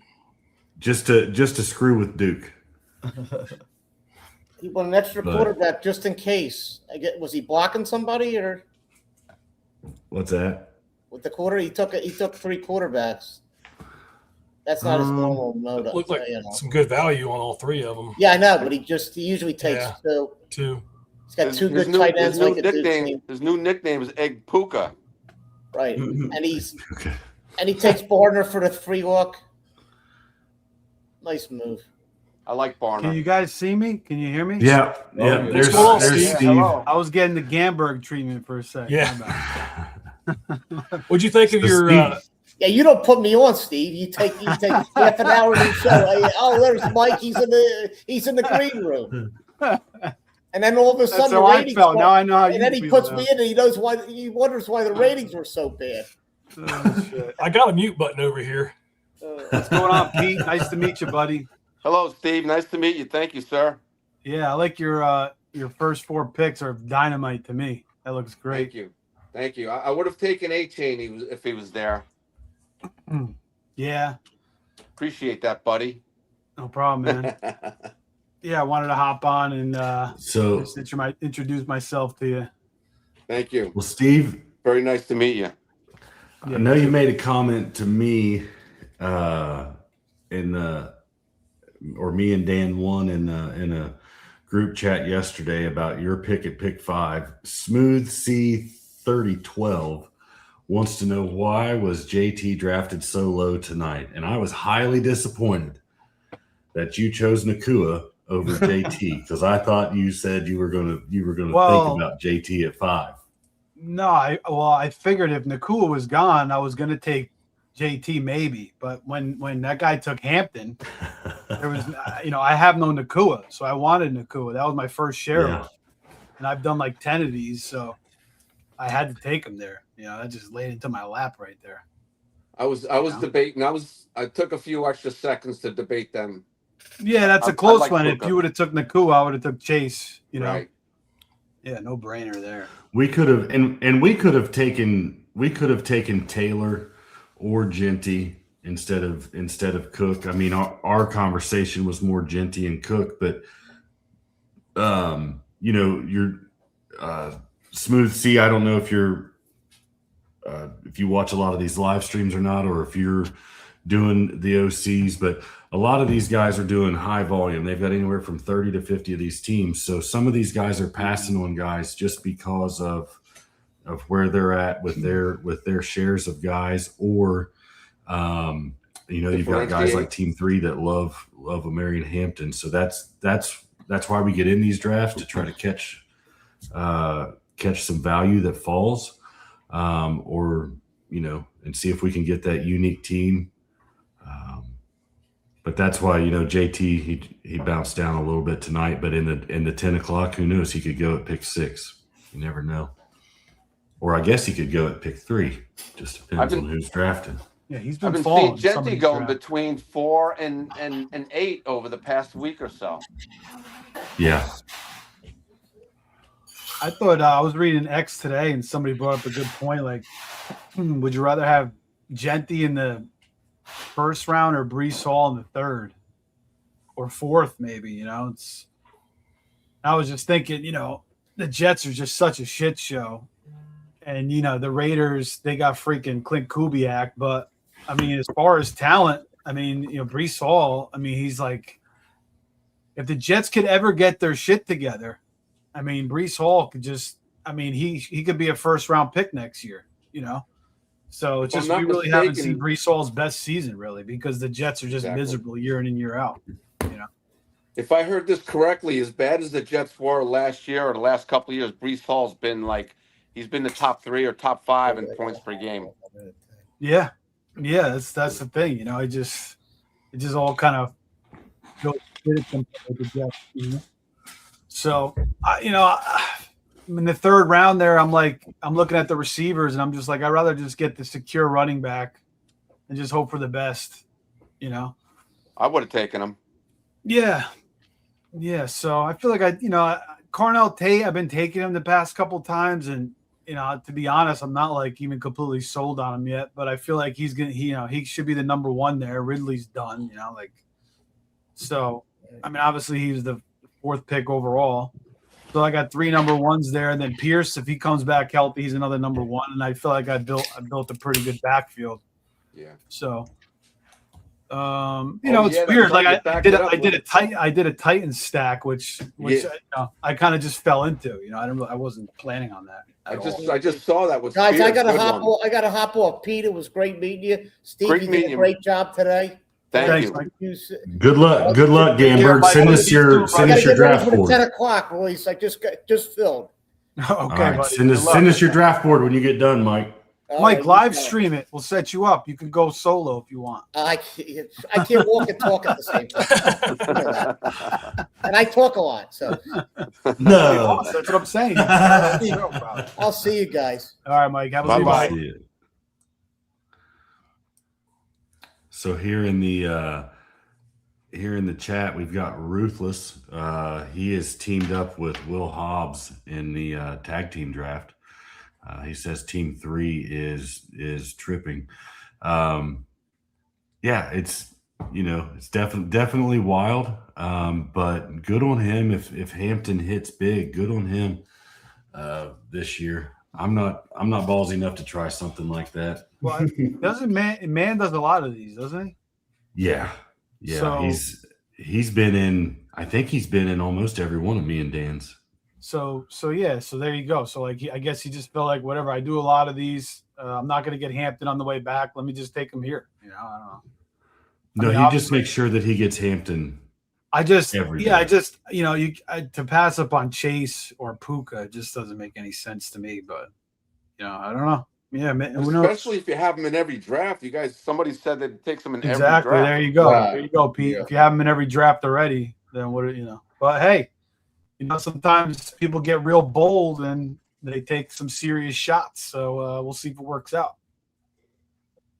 Well, yeah, I was sitting there watching one last night. Jamar Chase went 1. I didn't mind it. Really? He just didn't follow it up the way I would have, or anybody else might would have.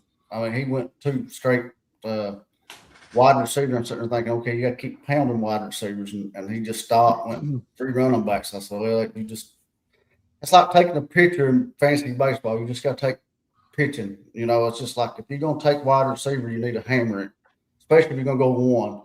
I mean, if you're going to take him at 1, you need to just hammer it and just take a Montgomery or Tootin or somebody to fill in with that wide receiver core. In my opinion, I just don't think you take 3 running backs after you take. It was Nico Collins in round 2 with Chase last night. I'm just like, which I'm not on here. No, I ain't gonna knock nobody. I just it don't make a perfect build for me. They probably ain't no such thing as perfect build, but you just don't. You need to follow it up. You need to really, if you're gonna go Chase, you need to really go 3 or 4 wide, in my opinion, to make it work. Yeah, that makes sense. Dan, Josh, I like your guys' picks. You took my boy Mike. You took my boy Mike Wilson, which I also like. But I mean, you got those 2 running backs, and then look at your receivers. I mean, to me that's awesome. And then you got Price, who I like a lot too. Pitts, That's a good bargain on him. That's a good price team. on Price. Naylor's run, and right now it's Naylor and Tucker as the top 2 receivers in Oakland. I know Beck's, he's looming a little bit too, but Bigsby's a good handcuff. Strange is solid. Vidal I like a lot. Yeah, I like that team, man. You guys did a good job. Our toughest call is going to be picking quarterback each week, I think. We're just going to. Ted Hurst has been getting a lot of buzz in the offseason too. Yeah, he's running with the first team a little bit. Yeah. Still early. Yeah, even Allen, that's a speculative pick, but I mean, who's to say, if there's an injury there or something. Well, sounds like he might he's in a nice little spot right there. We got Lawrence, and he might be the 3rd down back, so a little bit of correlation there. Mm-hmm.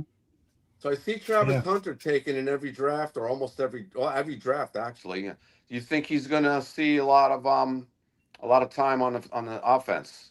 I don't know, but I just feel like the guy is one of the best talents in the NFL. And when you can get him in the 17th round, I mean, to me, you know, it's just a high upside pick. If it doesn't work out for the first 4 or 5 weeks or whatever, you know, maybe it's possible I cut him, but I kind of feel like I'd like to hold him longer than that in case there's an injury or something. And, you know, I guess we'll have to play it by ear. I just feel like, you know, if he ever works his way into a significant role there, and like we were talking about this the other night when I did the AFC, when we did the AFC South breakdown, like he kind of started that over the field, middle of the field with Lawrence. He had that 100-yard game. Was it 7 catches for like 100 yards? And then he got hurt and he was out for the year. And then they bring in Myers and then Parker Washington. Like he kind of unleashed that whole Trevor Lawrence going off down the stretch. So yeah, they were trying to figure out a combo. Yeah, and like he kind of unleashed it, you know, and then those guys took over when he got hurt. Now he's gonna, you know, he says he wants to play 100% of the snaps or whatever. That's not gonna happen. But I'm just thinking if there's an injury to Parker or Myers and he steps in there, then, you know, I don't know, Right. 17th round, it just makes too much sense compared to the other picks on the board. Now, I was gonna take instead of Cam Ward, I was like in between Dell, I'm sorry, Hunter, and Zachariah Branch, who I like a lot. And I was kind of hoping Branch fell back to me, but Ryan took him. So I took Hunter there. But, you know, I took a shot on Ward in that stack there, but we'll see. But, yeah, going back to Hunter, I just feel like it's just a, you know, high upside pick in a tournament like this. Why not take a shot, you know? Well, you know, that's real luxury for Jacksonville, like you talking about. One of them goes down. Okay, we just bring him over on the offensive side. You know, they can fill that void if one of their players do get hurt. So, I mean, I understand that's a good pick. I mean, it's worth a shot back in these rounds. Yeah, I've been taking quite a few of them. So, you know, we'll see how it goes through camp. But, you know, maybe I'll lay off as we get closer to the season. But we'll see what happens. Hey, Steve, I thought I heard you say you live in South Florida. Where at? I'm in Central Florida, actually. Central, okay. Yeah, I'm on the East Coast. I'm in Brevard County. I'm on the Space Coast where Elon's shooting off the rockets. Beach. Yeah, I'm right there. I'm like 30 minutes from Satellite, 20, 30 minutes. Yeah, my dad used to live there. I'm in Fort Lauderdale. Oh, nice, awesome, man. My cousin lives there. I got family in Delray, Boca, Pompano, all down there. That's awesome. Yep. How long you been living down there? 56 years. Oh wow, long time. I came down from Brooklyn around in 1970. I was a little boy. Wow. Yeah, my grandparents, they left Jersey. My grandfather had a bar in Jersey. He got rid of it, and country western bar, and he got rid of it, and they bought a place in Delray, I think 1973. Wow. And Delray, you know I must have been one of the first places there. Yeah, it was right in the canal. And my family got rid of it, though, after my grandma passed away. So I wish we still had it. But, yeah, that was so they came down in the 70s, too. But, yeah, Fort Lauderdale, I'm sure you've seen some crazy changes since you've been there. Right? 3.5 million people in the whole state. When I came down, Fort Lauderdale Airport was a single flat roof building. Came down on the Eastern in a tarmac, taking our luggage off of the plane. Wow. Yeah, it's been crazy changes. Do you come up this way at all or no? No, not any. My dad passed away about 11 years ago. I used to go up there 3-4 times a month, take care of him and spend weekends with him. So it was nice. He was old when he passed, so he lived a good life. Yeah.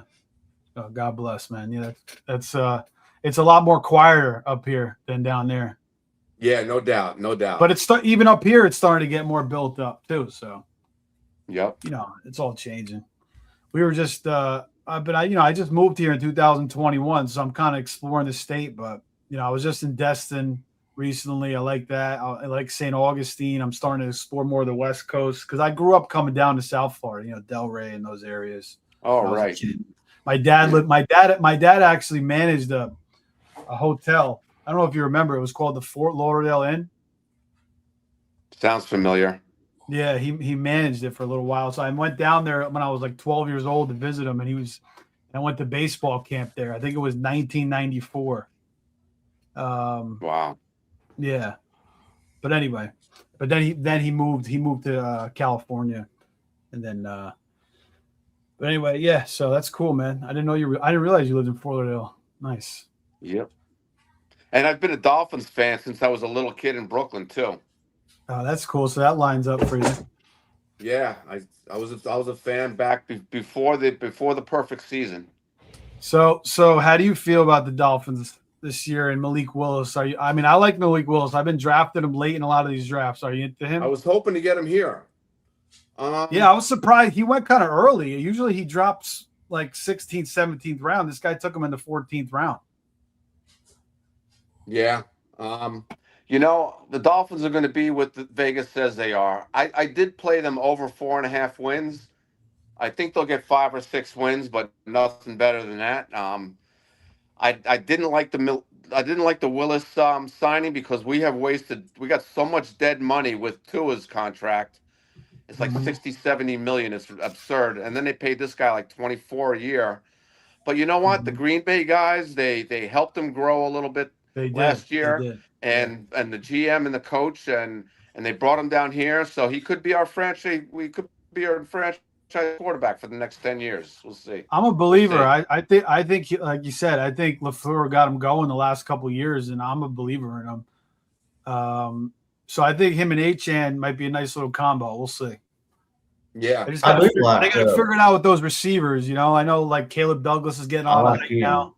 Yeah, Malik Washington. I didn't realize. I thought they gave Tolbert a pretty good chunk of change, but they only paid him $1.5 million. So. Tolbert too. Yeah. Yeah, Tolbert. They paid him for 1 year, but if they connect well, then it'll be something for the future. Yeah, nobody's drafted him. Nobody's drafted Tolbert. Yeah, I was going to take him if we had another round. I just wanted Noel just to hook up with Stroud for bye weeks, I guess. Yeah, that's kind of what you do at the end of these drafts. You just take a shot on, one of these guys, and hopefully you stay ahead of the waiver wire. Like Caleb Douglas, I kind of like what this guy Ryan did. He took some picks that I actually like a lot towards the end here. I don't know if you guys know who that is, but I kind of like what he did there. The Rams Cowboys thing too, right? Mm-hmm. What team y'all talking about? Team 11. Team 11. Yeah. Yeah, it's a nice one. You know what? I'm not so sure about Herbert because I think that they're going to a running coach. They brought in McDaniel, who's one of the best running back coaches in the league, if not the best. And I just don't think Herbert is going to, like, when they need to depend on him the most is when he doesn't, he kind of chokes. So I think I don't know if Herbert is going to have the year that everyone thinks he will. Yeah, sometimes when everybody's saying one thing, it works out the other way. Hopefully McDaniels, lets Herbert stay vertical. I know McDaniels kind of likes that horizontal offense. Maybe he was doing that a little bit more because of Tua, but all those swing passes and those dump offs. Like, hopefully he opens it up and lets Herbert sling the ball. That's what you want with Herbert. But we'll see what happens.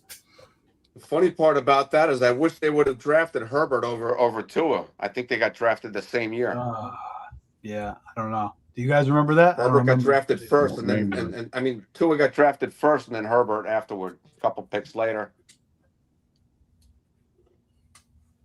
That was Burrow's year too. Yeah, this is a lot of fun. I really enjoy listening to you guys, and I really appreciate Josh hooking me up with this. It's a lot of fun. Yeah, absolutely. We'll get you back on at some point during the season and do a little follow up and see how your teams are doing and 100%. Yeah. You guys gonna meet up in Vegas again? Are you guys all going to Vegas? Pete, you going to Vegas? I'm going. Pete, tell them about your Vegas schedule that you've got this year. All right, let's hear it. It's crazy. I want to hear it. Go ahead. Okay, well, on the 9th, I got 5 drafts. Wow. Okay. I'm doing like 15 15 live drafts. Best ball, silver bullet, 5 or 6 prime times, 5 or 6 onlines. And Are you doing a circa? Are you doing a circa too? I was able to squeeze in night. You broke up a little bit there, Pete. What were you saying? I'm sorry. Pete froze up. We might have lost Pete. All right. Well, is he back? Oh crap! Sorry about that. Yeah, that's having that, trouble connecting. That's that Spectrum internet, probably. We got. Oh wait a sec. Move closer to my router. Is it better? There you go. There You you sound go. good. Got this Comcast internet. It's usually pretty good, Comcast, I guess. But, yeah, they're even worse. yeah, I was able to squeeze in a Circa draft. I think it's Thursday night, so I'm looking forward to drafting live at the Circa. Yeah, That'd be cool. Have you guys have all been there, right? The stadium swim. Yeah. I was there the first year they opened, just for the Sunday to watch the games. Nice. Yeah, I got to get out there. That place looks great. Pete, we got to get Joey and Steve out there. Tell them how cool it is on that Saturday, especially. Oh my God, it's absolutely. I mean, the hairs move up on my skin. It's just like I feel like I'm in the hall. I feel like I'm in Canton. That's awesome. It They announced the really Hall of is, isn't Famers, it? It's one of the coolest things, the Hall of Fame I say it is. induction. Well, But the shitty part is like when you see those guys leave the stage and they come sit at your table. So you draft. A couple of years ago, I was drafting against 5 Hall of Famers and 4 primetime champions. Not fun. you It was know, a blast, Pete, you got, though, man. I tell you. Yeah, you got to sit down there and think you're the best one on the table. You know how it is. Yeah. It's sad. It's tough. These guys are the best for sure. They have Yeah, I think they that's have the what makes titles it to prove better. No it. doubt. You know, when you play that kind of competition, it makes you better. I mean, everybody takes a thump. I don't Yes. care who you are. I mean, it takes a lot to get good in this game. I mean, you're never really going to be good. You just got to try to trust your process and do your thing. And don't be scared. I mean, you can't play too conservative in these drafts. No, not at all. You're right. You just can't. I mean, if you believe in a guy, take him. I mean, I don't draft off the ADP. I never have. I never will. I look at it, study it. If I want this player, okay, I need to take him around earlier. That's all I use it for. I mean, that's right. But I don't mean it's right. But that's just the way I've done better when I've not played. That's just like Dan and his pick. That's Ibuka and you can't draft him as an injury player. I mean, if you draft him like that, you're drafting scared. To me, that's a play to win pick right there. I mean, that's just stuff like that. Which one's a play to win, Nick? Buka? Huh? Christian Watson. Watson. You know. Oh, the Watson. talent's Yeah, there, right. I love that. I love Watson.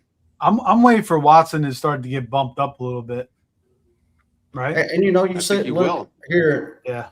At Pete's pick, and maybe even Dan's, pick. I mean, especially Pete's. Luther Burden may not be a flex option for most teams like this is.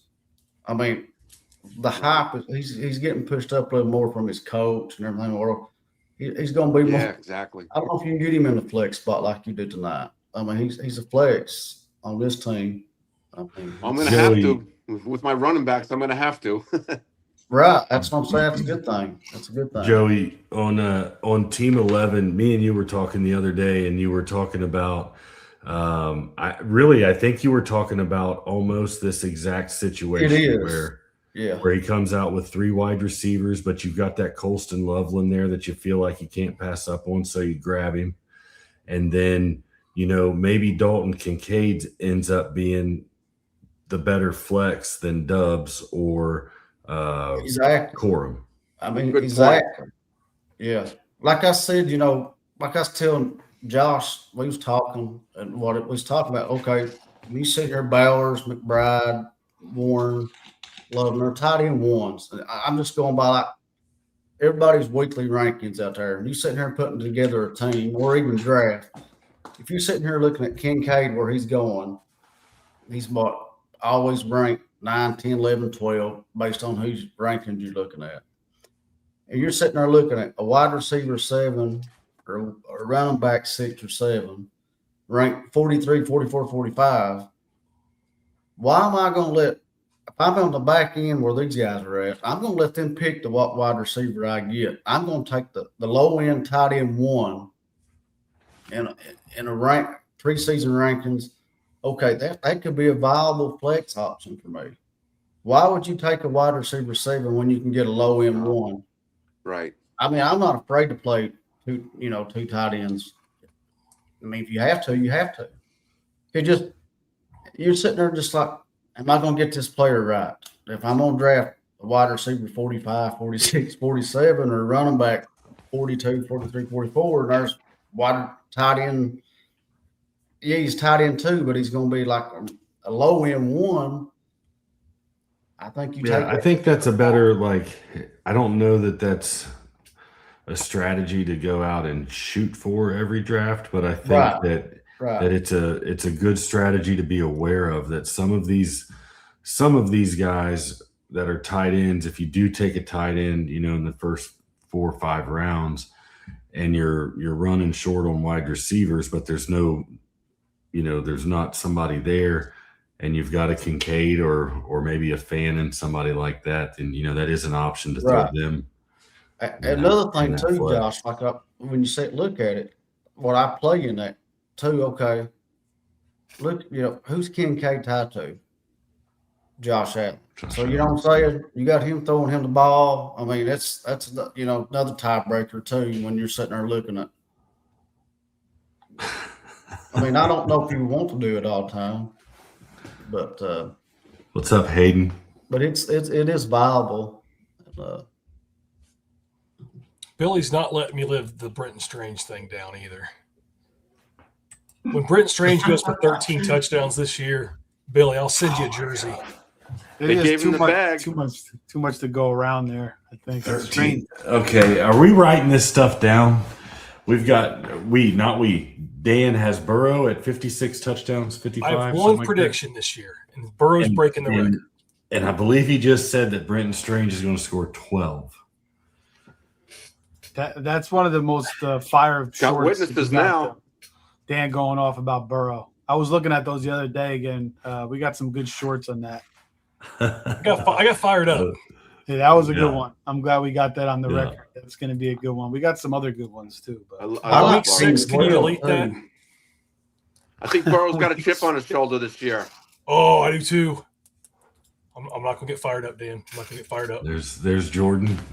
Thank you, Jordan. I'll bring over. I'll have cookies week 3 for you. Let's bring it up. Let's bring it up. Real quick. Oh Lord. Hold on. Was I drinking bourbon during this one, Josh? Are you drinking bourbon now? I'm too sick for that. Okay. All right. Well. Y'all like Steve's commander stack there too. And the defense is improved. I'm going to say this statement right now. In 2013, Peyton Manning threw 55 touchdowns, and you can clip this. Joe Burrow is breaking that fucking record this year. He's got 56 or more touchdowns. Guarantee it. Joe Burrow is pissed off, and the defense is improved. We got Sexy Dexy.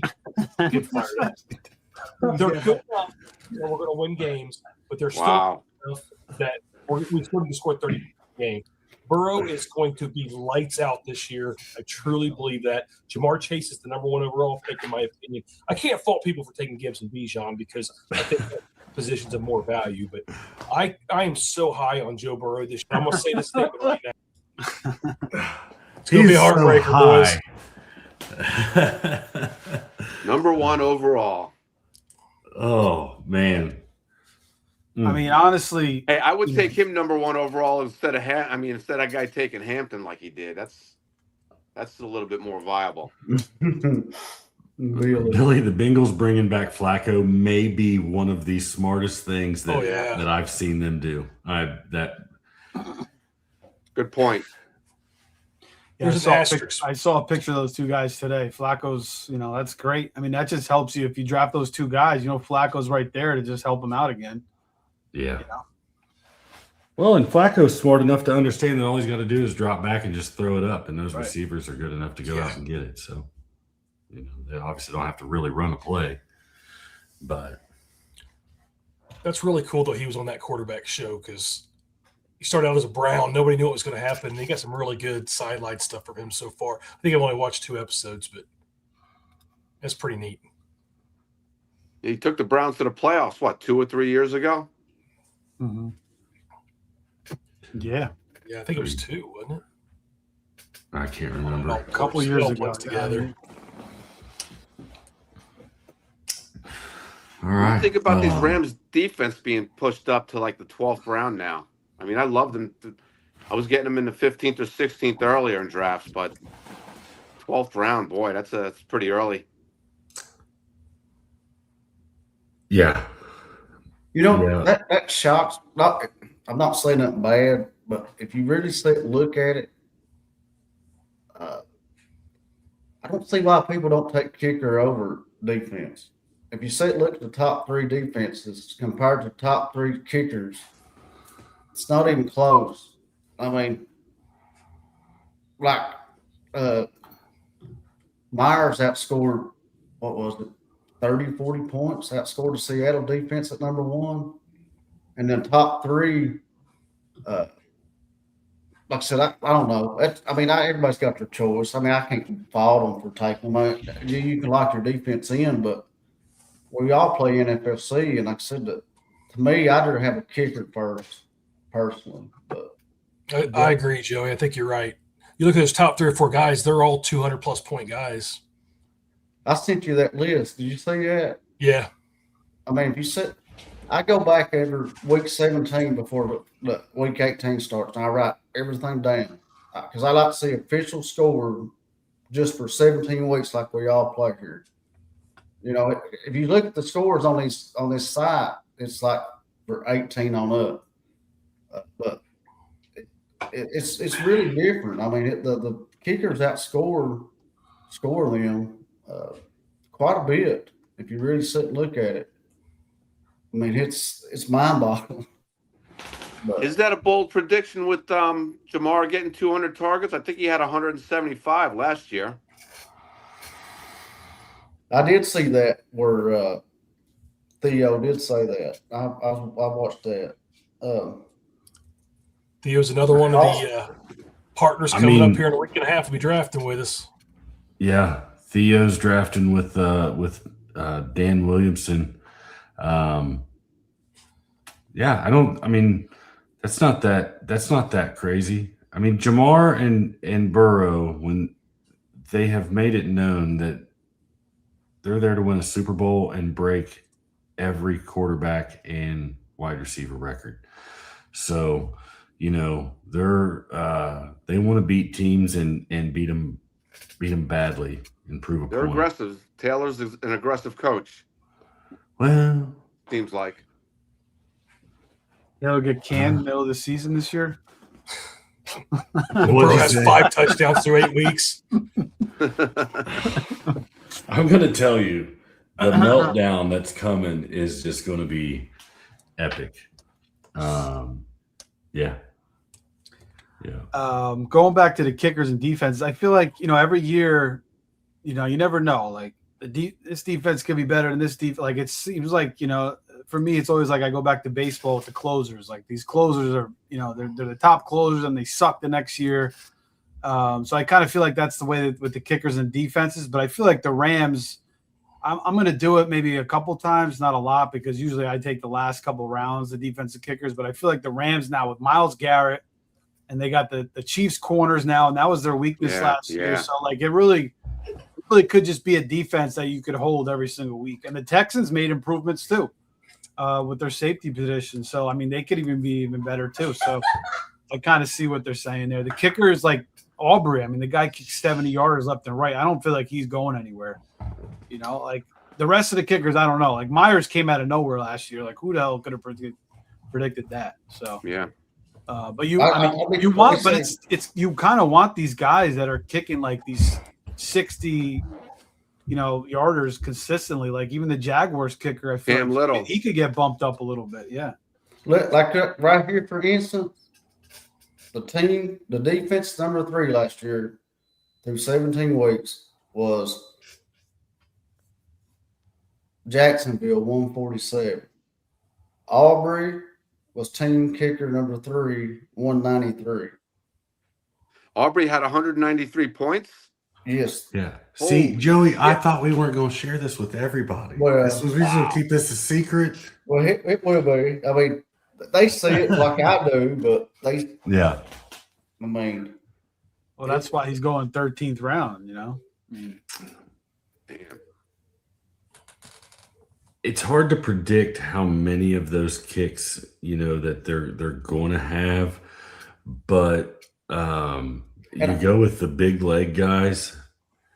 That the new kicking ball, we're going to see a lot more of those 60 yarders. I don't know, we may see a 70 yarder this year or two, but the 60 yarders, I mean, that's your passing touchdown, that's your receiving touchdown. So when kickers can get maybe a couple touchdowns a game, that's a big difference maker. I like getting my Detroit kicker in the last round. He's got 12 or 13 indoor games, and he's got a big leg. Yeah. I could have a good Justin Tucker guy. I just would take him as early as I possibly could, like people do Aubrey. Because, you sit there taking shots on these players, and he's giving you 200-plus points, and you're just sitting there, it's 3 points, just. Yeah. But, you look at the kickers last year, like, Myers was number 1 with 167. Then Fairbairn was 156. Aubrey was 154. Groupie, freaking Indianapolis kicker, had 153 last year. He's a freaking – he might not even win the job this year. Plus if you sit and think about it, you're starting at, 35 now? 2 plays you're over midfield. And if you stall out, Yeah. Actually, I'm sorry. Good I was looking point. at the projections. But, no, Aubrey was still 3rd. Dicker was 4th. Little was 5th. Reichert was 6th. McLaughlin was 7th. It's a pretty big difference. After Aubrey, it drops off 20 points from Aubrey to Dicker. So that's a pretty big difference. The top 3 guys there. The 2 good things about the Rams and Cowboys, aside from being ranked numbers 1 and 1, is that they have late buys, and you don't have to play the streaming kicker. You don't have to waste a bunch of fab money on kickers and defenses. That used to be a strategy. That's a good point. Late bye weeks all the time. I used to do that. Like, okay, I don't want to deal with them. But if you have the Cowboys kicker, you're going to have to carry two kickers into the playoffs unless you just want to have an empty spot week 14. If you're secure, but if not, which probably should carry 2 kickers anyway, honestly, into the shootout. Yeah, I think it's ideal if you can do it. It depends on what you have on your roster. Yeah, it really does. I know Duke, like I noticed what he does. He has like 2 or 3 defenses constantly at the end there. And he's just playing matchups, which is kind of good too. But for me, I don't know. I feel like I can only carry 2 because I don't know. I just feel like I'm waiting for like last year I was waiting for Marshall and Lloyd to break out, and I'm holding guys like that, waiting for get the opportunity like week 15 or whatever. But yeah, good point. So like when you do take the kicker and defense early, and you're going to ride out with them, you save a lot on fab, because like if you're going to stream defenses, you're going to blow 20. I'll be aggressive on a defense. If I see a good matchup in like week 5 or something, I'll drop like $30-$40 on them just to get them and try to get like a 20-point week out of my defense, Yeah, I don't go more than like $5. Yeah, I'm aggressive. But it adds sometimes. Up. It adds up. That's what I'm saying. It adds up, and you waste a lot of money in fab that way. So that's the one con of streaming. Yeah. Shout out to Brommel. He says, I haven't seen him in the chat in a while. I start hearing dueling banjos whenever Steve talks. I haven't seen him in a while. So shout out to Brommel. All right, man. We've been going for 2 hours and 30 minutes. This is almost like an Aces Up podcast. We're going marathon style tonight, live streaming and drafting and reviewing drafts. And yeah, we've pretty much covered it all. Pete, where can people find you at on Twitter? I don't know if you can see my thing there. I put it on like you told me to. At Peter Scherzer Yep, 1. it's up there. Yeah. Okay. At Peter Scherzer 1. Yeah. So if you're not following Pete, Pete's an NFFC veteran. You can follow him. He'll follow you back. That's really what we're trying to do here is just build some community in the high stakes world here. And like I said, we drafted next to Pete last year for one draft, and didn't really say much. I don't know if Vegas is like New York. It's a little bit intense. You walk in those draft rooms, and there's not a whole lot of words said. It's all serious. All business. So, yeah. All business. But it's a lot of fun, and Pete, I'm glad that you reached out, shot us a nice message for the live stream that the draft that Steve did on the Night Owl, and and all you guys do a great job, and I enjoy it a lot. Appreciate it, Pete. Thanks, buddy. Yep. Pete, stay on here. We're gonna when we get done here, we're gonna jump in the we'll go off the live and we'll talk backstage for a second. So just don't go anywhere. Okay. So August 12th at 9:00. Well, like I said, on Fantasy Savvy, we'll probably be going on about 8:30. We're going to have another team on with me and Dan. So I would say a lot of the teams will probably start about 8:30, 8:45 with their stream. And then at 9:00 is when the action hits. We got Theo Grimminger with Dan Williamson. We've got Dr. Roto with Jay Wimmers. Dr. Roto is going to be he's live streaming from his YouTube channel. Nelson Souza and Joey Brown are teaming up, and they'll be streaming from Nelson's channel. Nelson writes for the high stakes articles for FTN. We got Paul and Maddie. Those guys are always great. We've got Joe Carlton and Steve D'Angelo are going to be on another channel. We're waiting on them to lock down exactly where they're going to live stream theirs from, and then we'll start advertising it. But it's going to be a lot of fun. If you're looking to get into high stakes, live stream drafts in the NFFC are free to watch almost every night of the week. There's one. I know tomorrow night you can get on the football guys. Dave Kluge's live streaming Wednesday night at Player Profiler. Steve and Joe are live streaming at 10. Thursday night, Fantasy Empire. I think they might actually be on the NFFC's page. I'm not sure. On Thursday night at 10. Nelson's usually doing Friday night lights. Then Steve jumps at Night Owls. And that's how you learn. You get a free shot to sit back, learn how these guys are drafting, and don't just watch the board. Listen to what these sharks are saying. And until then, anybody got anything else? Sure beats the mock drafts from 5 years ago. Yeah, this is real. See people in the chat saying that Ibuka shouldn't be going in round 2. I can't help that. That's where he's going. If you want him, you're going to pay up for him. Right. That's just where it's at. That's how aggressive these guys are.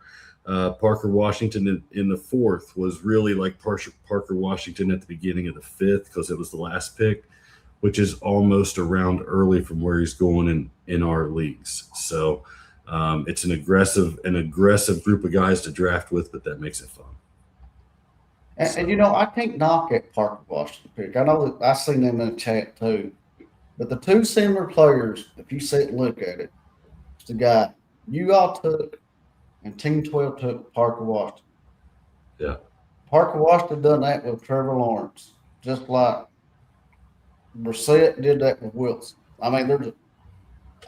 I'm playing, Harrison. I can't get Parker Washington in the 6 with this guy. There ain't no way. I mean, I threw him up there. But I took him the other night in my best ball. I'm coming around. That's the earliest I've seen him go. I guess what I'm getting That at was is, pretty early. But they're that's neither one of those bad picks because they've done it with these quarterbacks. Mac Jones did that with Brian Thomas Jr. Brian Thomas Right. Jr. is an exceptional talent, but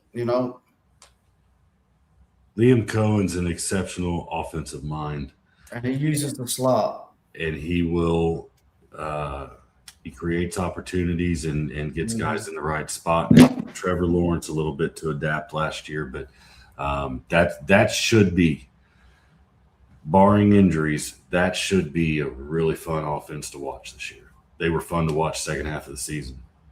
Yeah. So And as we speak, I'm going to pick Trevor Lawrence in a cut line draft. Thank you very That's much. awesome. Nice. There he is. all right, slow so cut Steve, line. you got anything Thursday, Wednesday, Thursday this week? Thursday.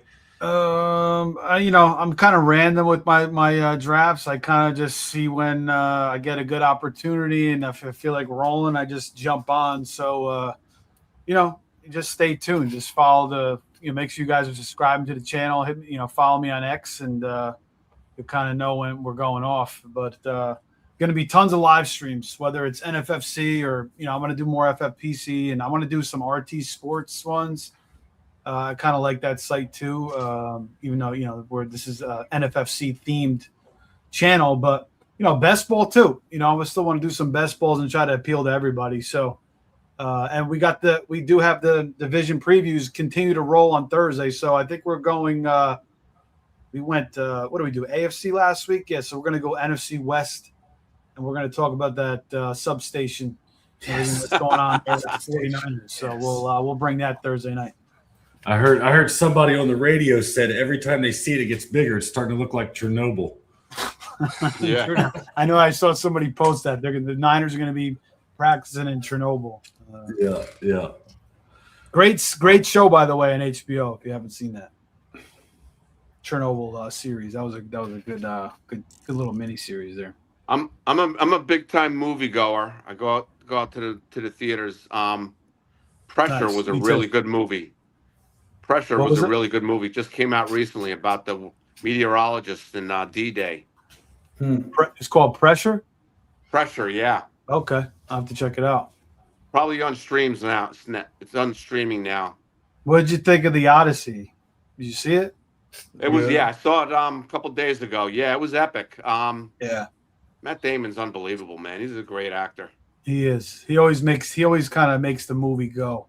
Yes. Definitely. Yeah. Always makes it better. Yep. Yep. Yeah. No, I thought it was kind of you see it in IMAX or whatever and enhances the experience, but it was definitely. And I never really followed that story. Obviously, I heard of the story, Homer, and the Odyssey and the Iliad, but I never really knew what happened in the story. My wife was like, saying certain things because she's a teacher, so she knew all about it. But yeah, it was definitely something like I never seen before. I thought it was pretty damn wild. So, all right, boys. Well, that was good. Great show, and we'll see you guys again soon. Dan. I'm Josh. Send us off. All right, and see you guys next week at either probably around 8:30 next Monday night, and Thursday night on here with the division review and predictions. Thanks for tuning in.